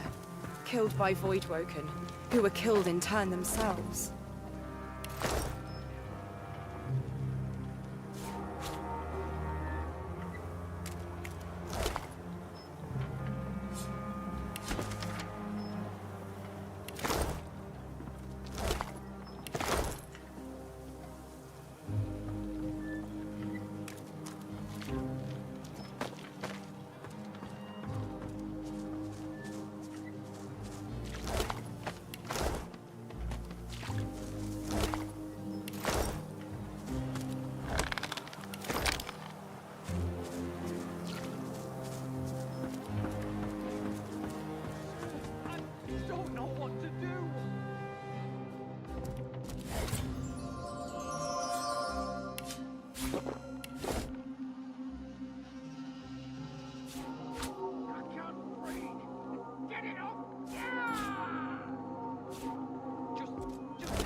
Lucky find.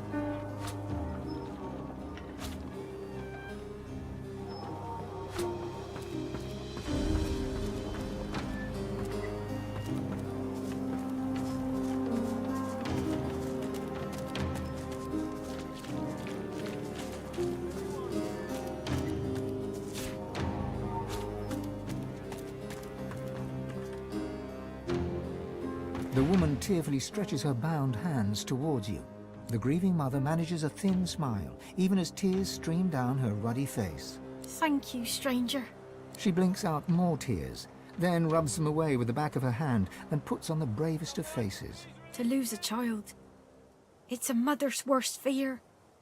I never imagined. It's true. What the Magister said, I mean. My brother's boy Gideon, he's got source in him. Now that his folks are gone, we've all he's got. He's been staying with us. We thought we could keep him safe. He's not got a spot of malice. He can't help who he is. But when the Magisters came snooping, he panicked. We all did.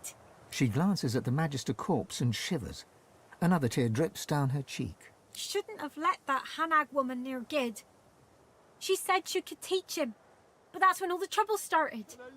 Her mouth falls open, but she does not respond. Instead, she shakes and sobs. As soon as the Magister fell, Gid knew what he'd done.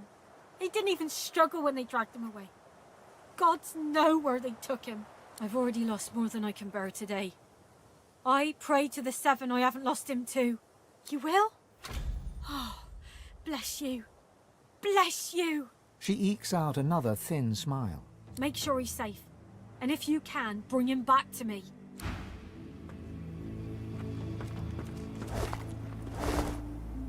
Can anyone hear me?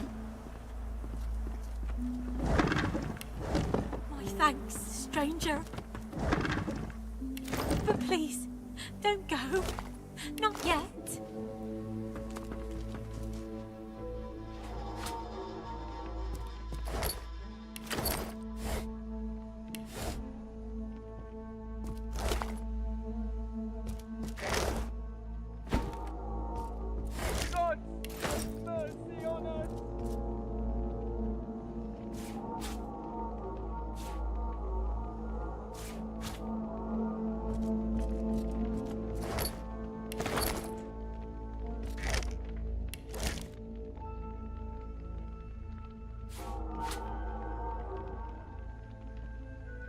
You didn't deserve this.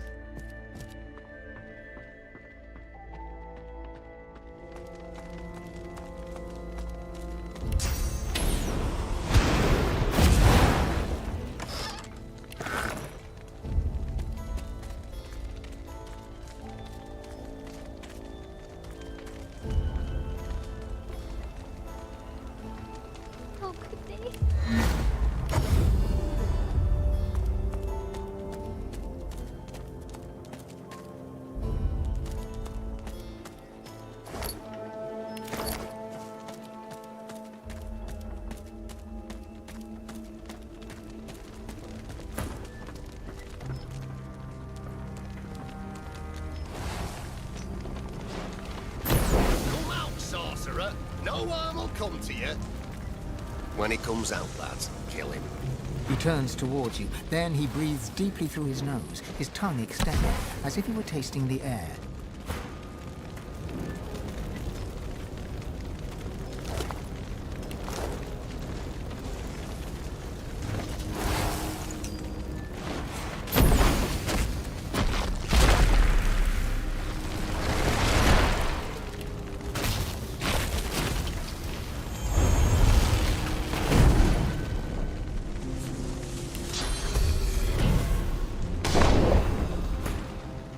Since when does rape hire mercenaries? The sorcerer is trapped in the cellar beneath the house. He's dropped one magister, but he won't drop another. We don't need you, Merc. Now, why would you say that? He gives you a long look, unblinking, his breathing steady. His tongue protrudes from between his lips. He inhales. Sorcerer.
The man brandishes a sword, ready to fight.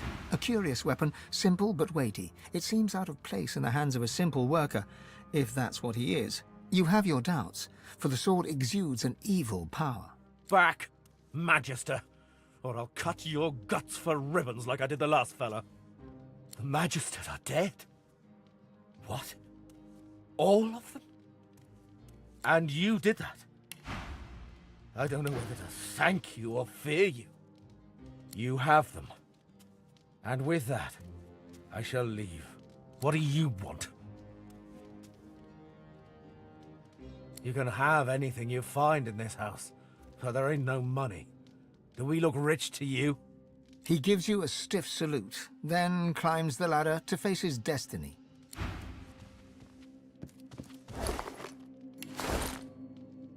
The thought occurs. The Magisters have strayed from the path of Lucian. The Magisters have lost their souls. I smell Dallas in this. People are messy, and so's life. Nothing to be done about it, and no point judging.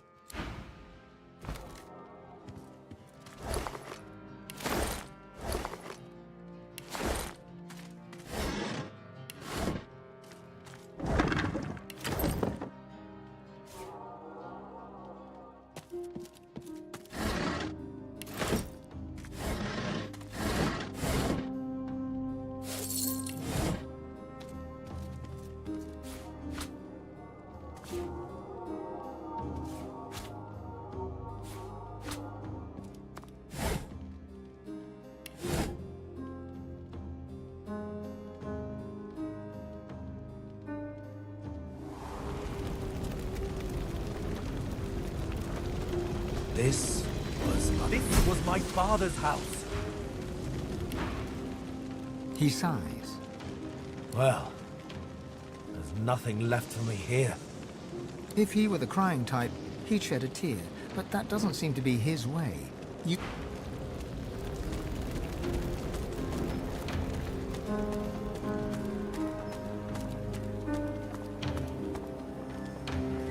Who are you?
Come on, sorcerer. It's always the same tale. You're boring me. I've said all I know. Please. Oh, hum. I've heard all this before.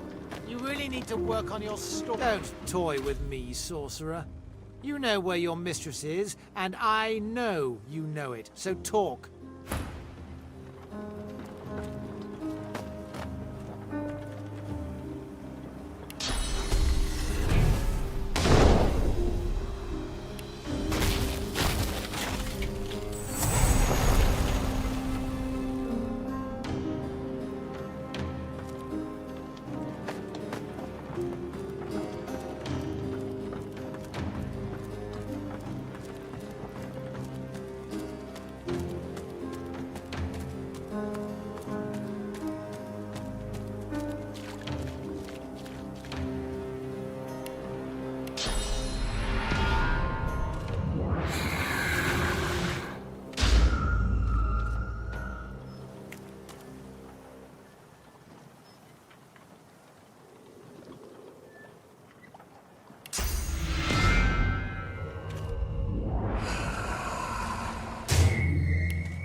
I don't know where Hanag's gone.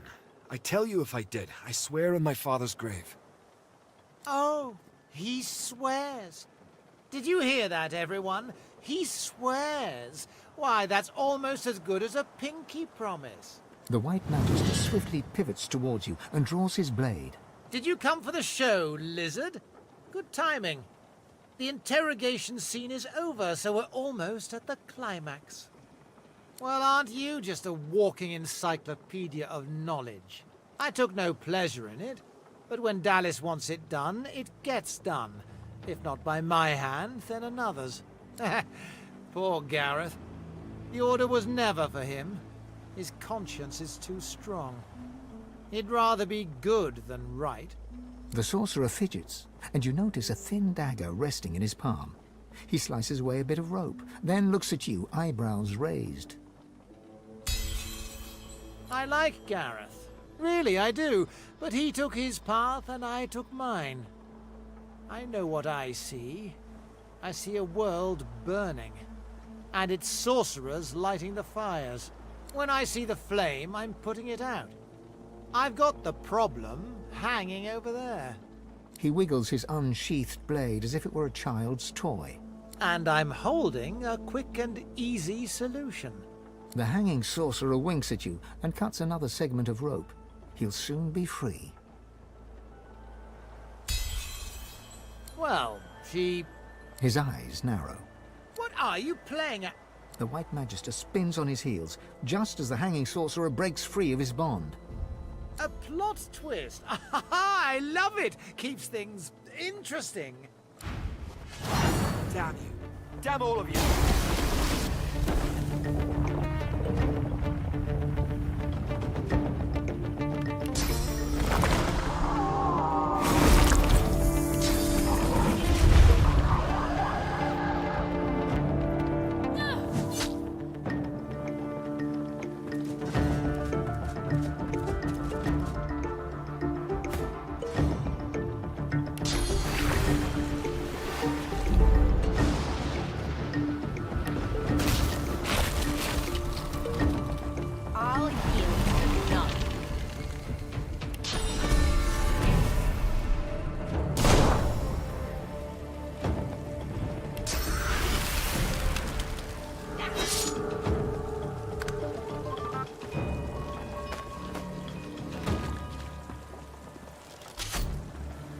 Sorcerer on the loose! Contain him! Post God-broken, the void come.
now. Finally.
What a show of sauce.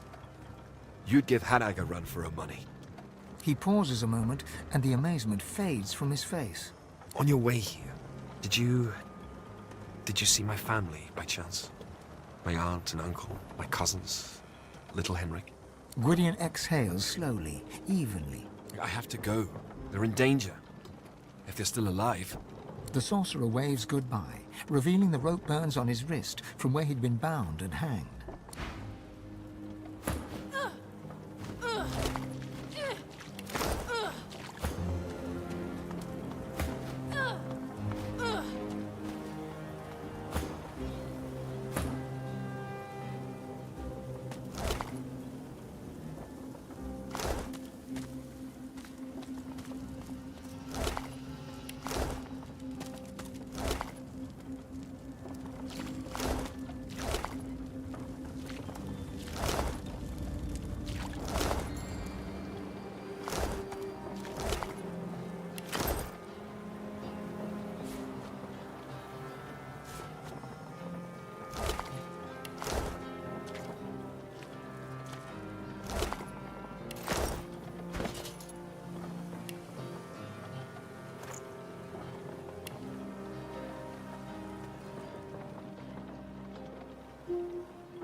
Buying or selling?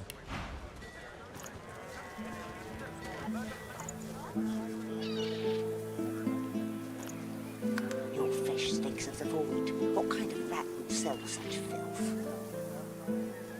The kind that don't fancy starving along with the rest of this town. It's all well and good for you with your rations.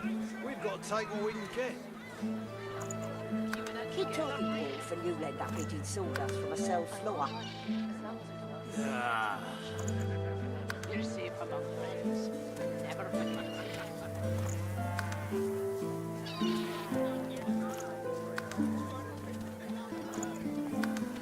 Smells worse over here than a dozen rotten eggs dropped in a vat of vinegar. Well, don't come over. Not like you're buying anything. I don't come visit your ton. Who will? Wouldn't you like to know?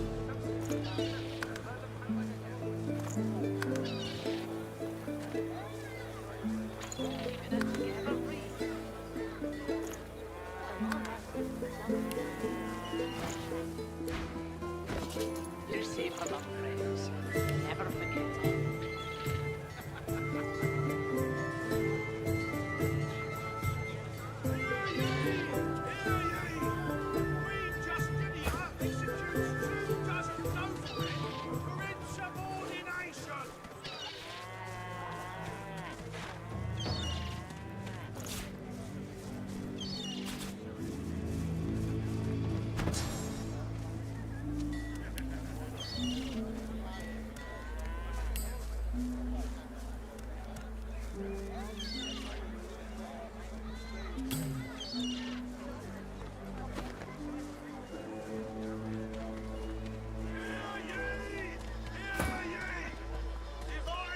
Smells worse over here than a dozen rotten eggs dropped in a vat of vinegar. Well, don't come over. Not like you're buying anything. I don't come visit your ton. Who will? Wouldn't you like to know?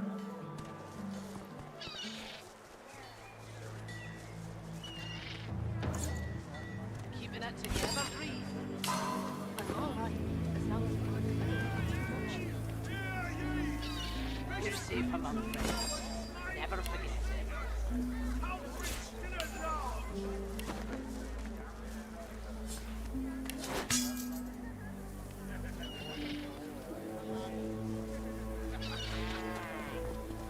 How you holding up? Not in any mood to talk about it.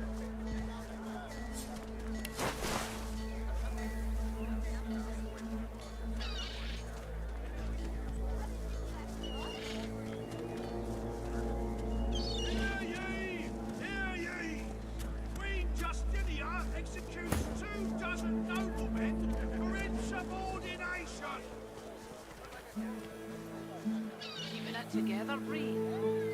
I'm all right, as long as you don't too much. You're safe among friends. Never forget it. Your fish stinks of the void. What kind of rat would sell such filth? The kind that don't fancy starving, along with the rest of this town. Buying or selling? With your rations, we've got to take what we can get. Keep talking and often you'll end up eating sawdust from a cell floor. Ah.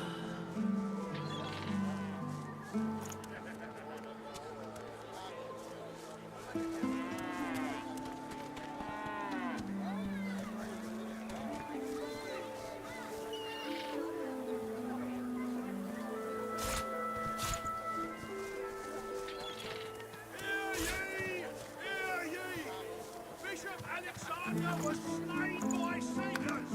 Culprits still love! Keeping it together, Reed.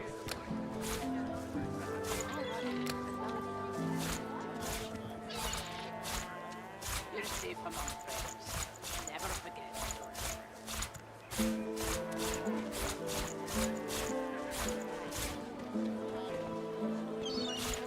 Smells worse over here than a dozen rotten eggs dropped in a vat of vinegar.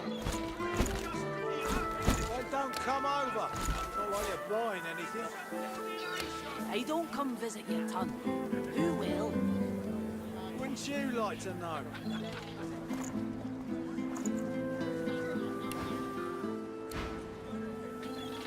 Keeping it together, Reed. I'm all right, as long as it's free.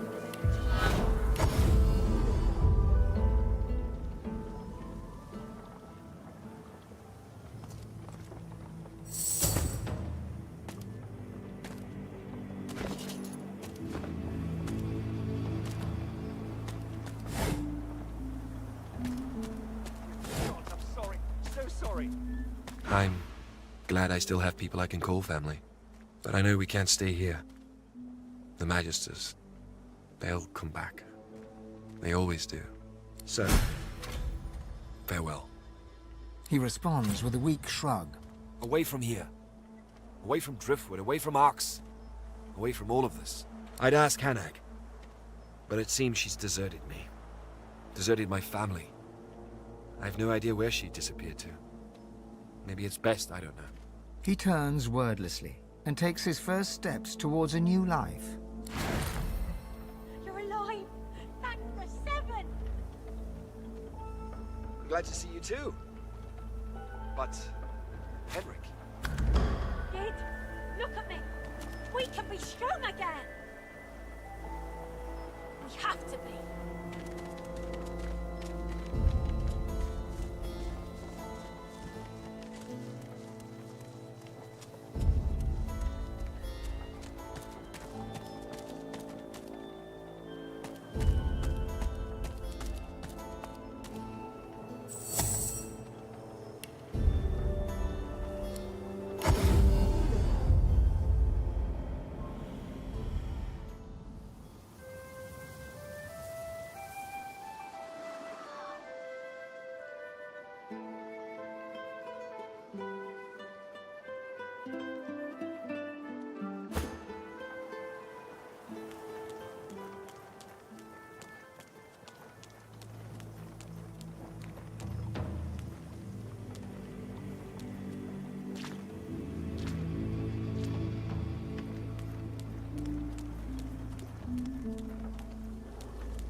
Looks like trouble ahead.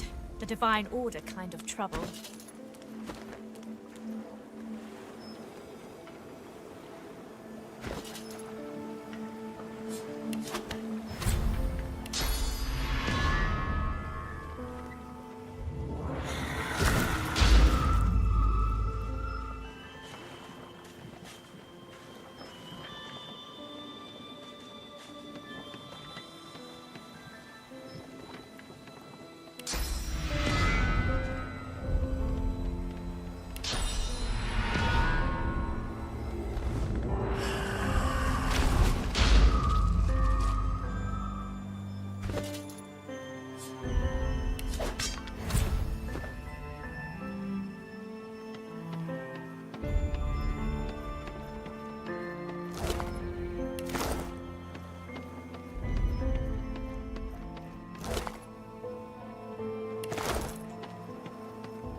Whites ahead. Hounds, take them down. One of them.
You lot have outlived your usefulness.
looking nosy around camp. If you come...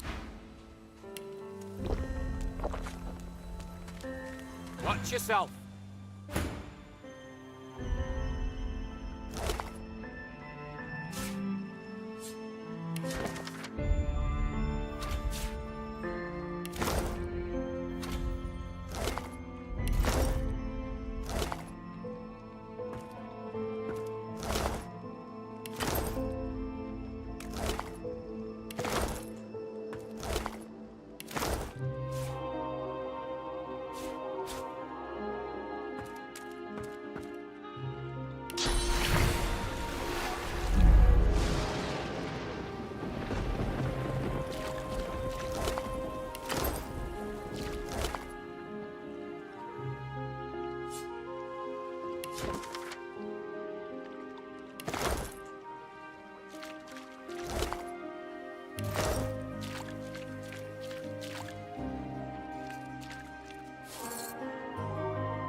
Paladin Hardwin's whistle-like device sits nestled in your hand.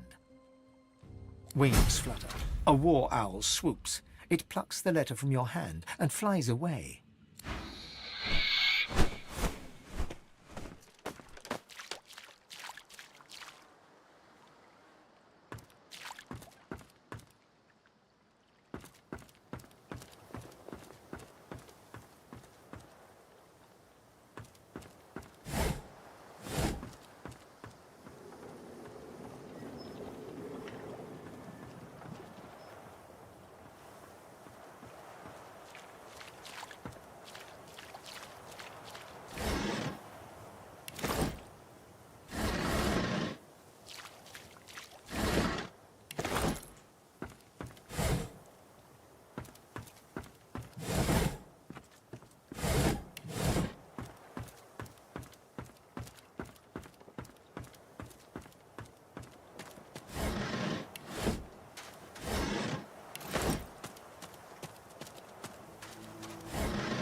Buying or selling?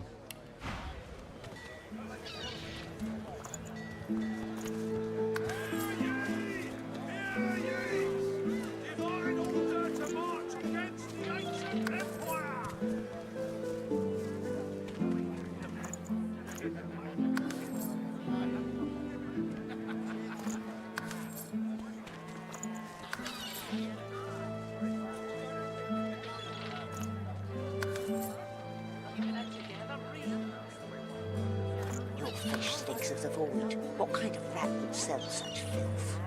The kind that don't fancy starving along with the rest of this town. It's all well and good for you with your rations. We've got to take what we can get. Keep talking, dwarf, and you'll end up eating sawdust from a cell floor. Ah. I'm all right. As long as you're safe among friends. Never forget.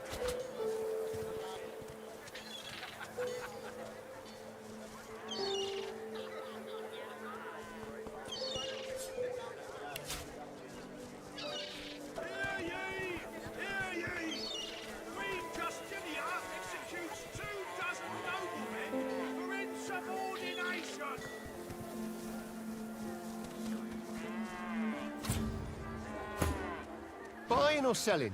Capital. Good luck to you.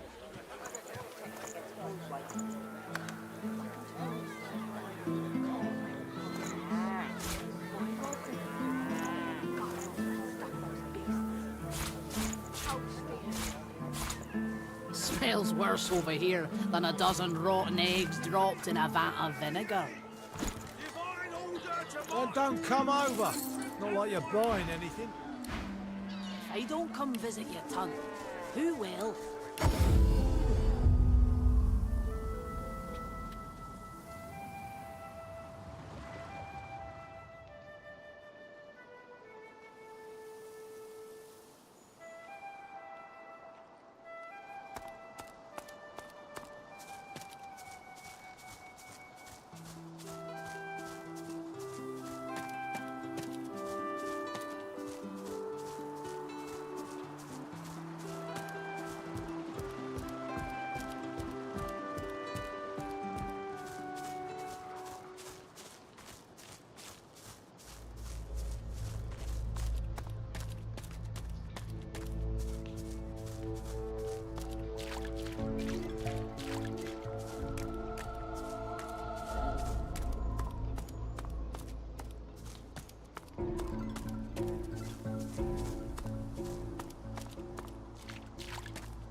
My hero, I'm grateful.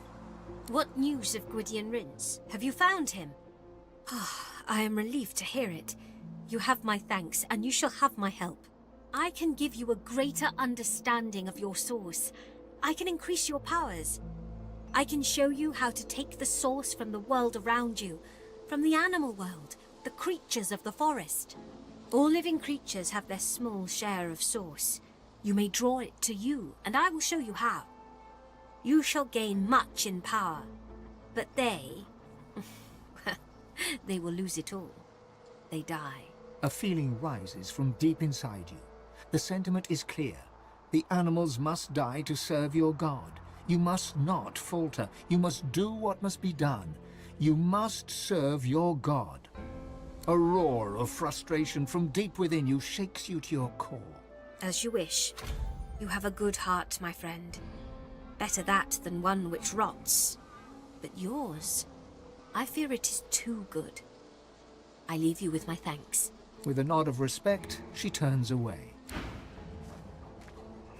My hero, She offers you a grateful smile.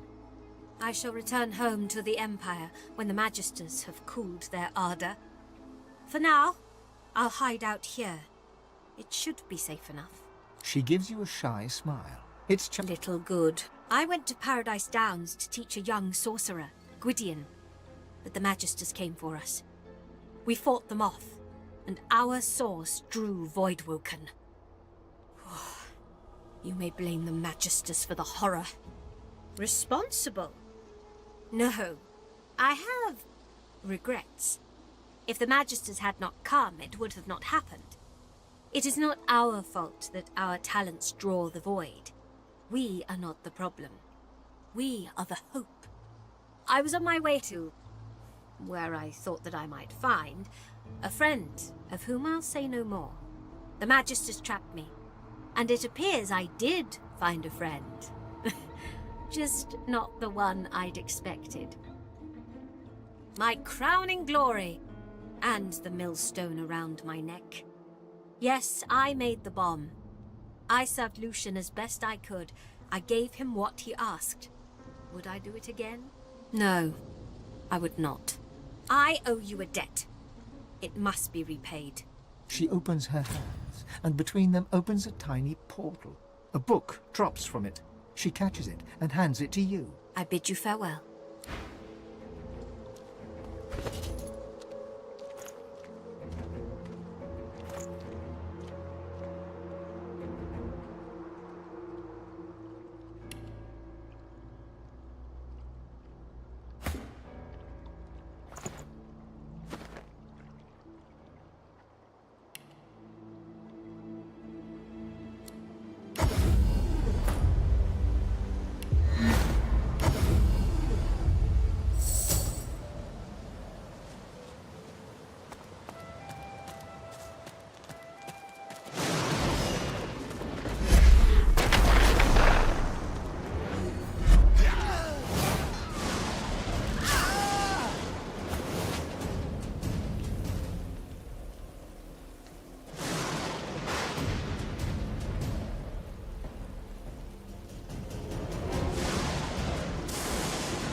He looks up from his map.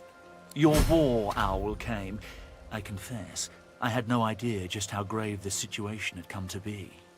The Black Ring back, for all that's holy. I've informed Lord Ken in Arx. Thank you sincerely for your service. He tosses you a pouch. It's all there. You have your money, and my gratitude with it.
Seems like the only work these days is in fixing weapons. This will,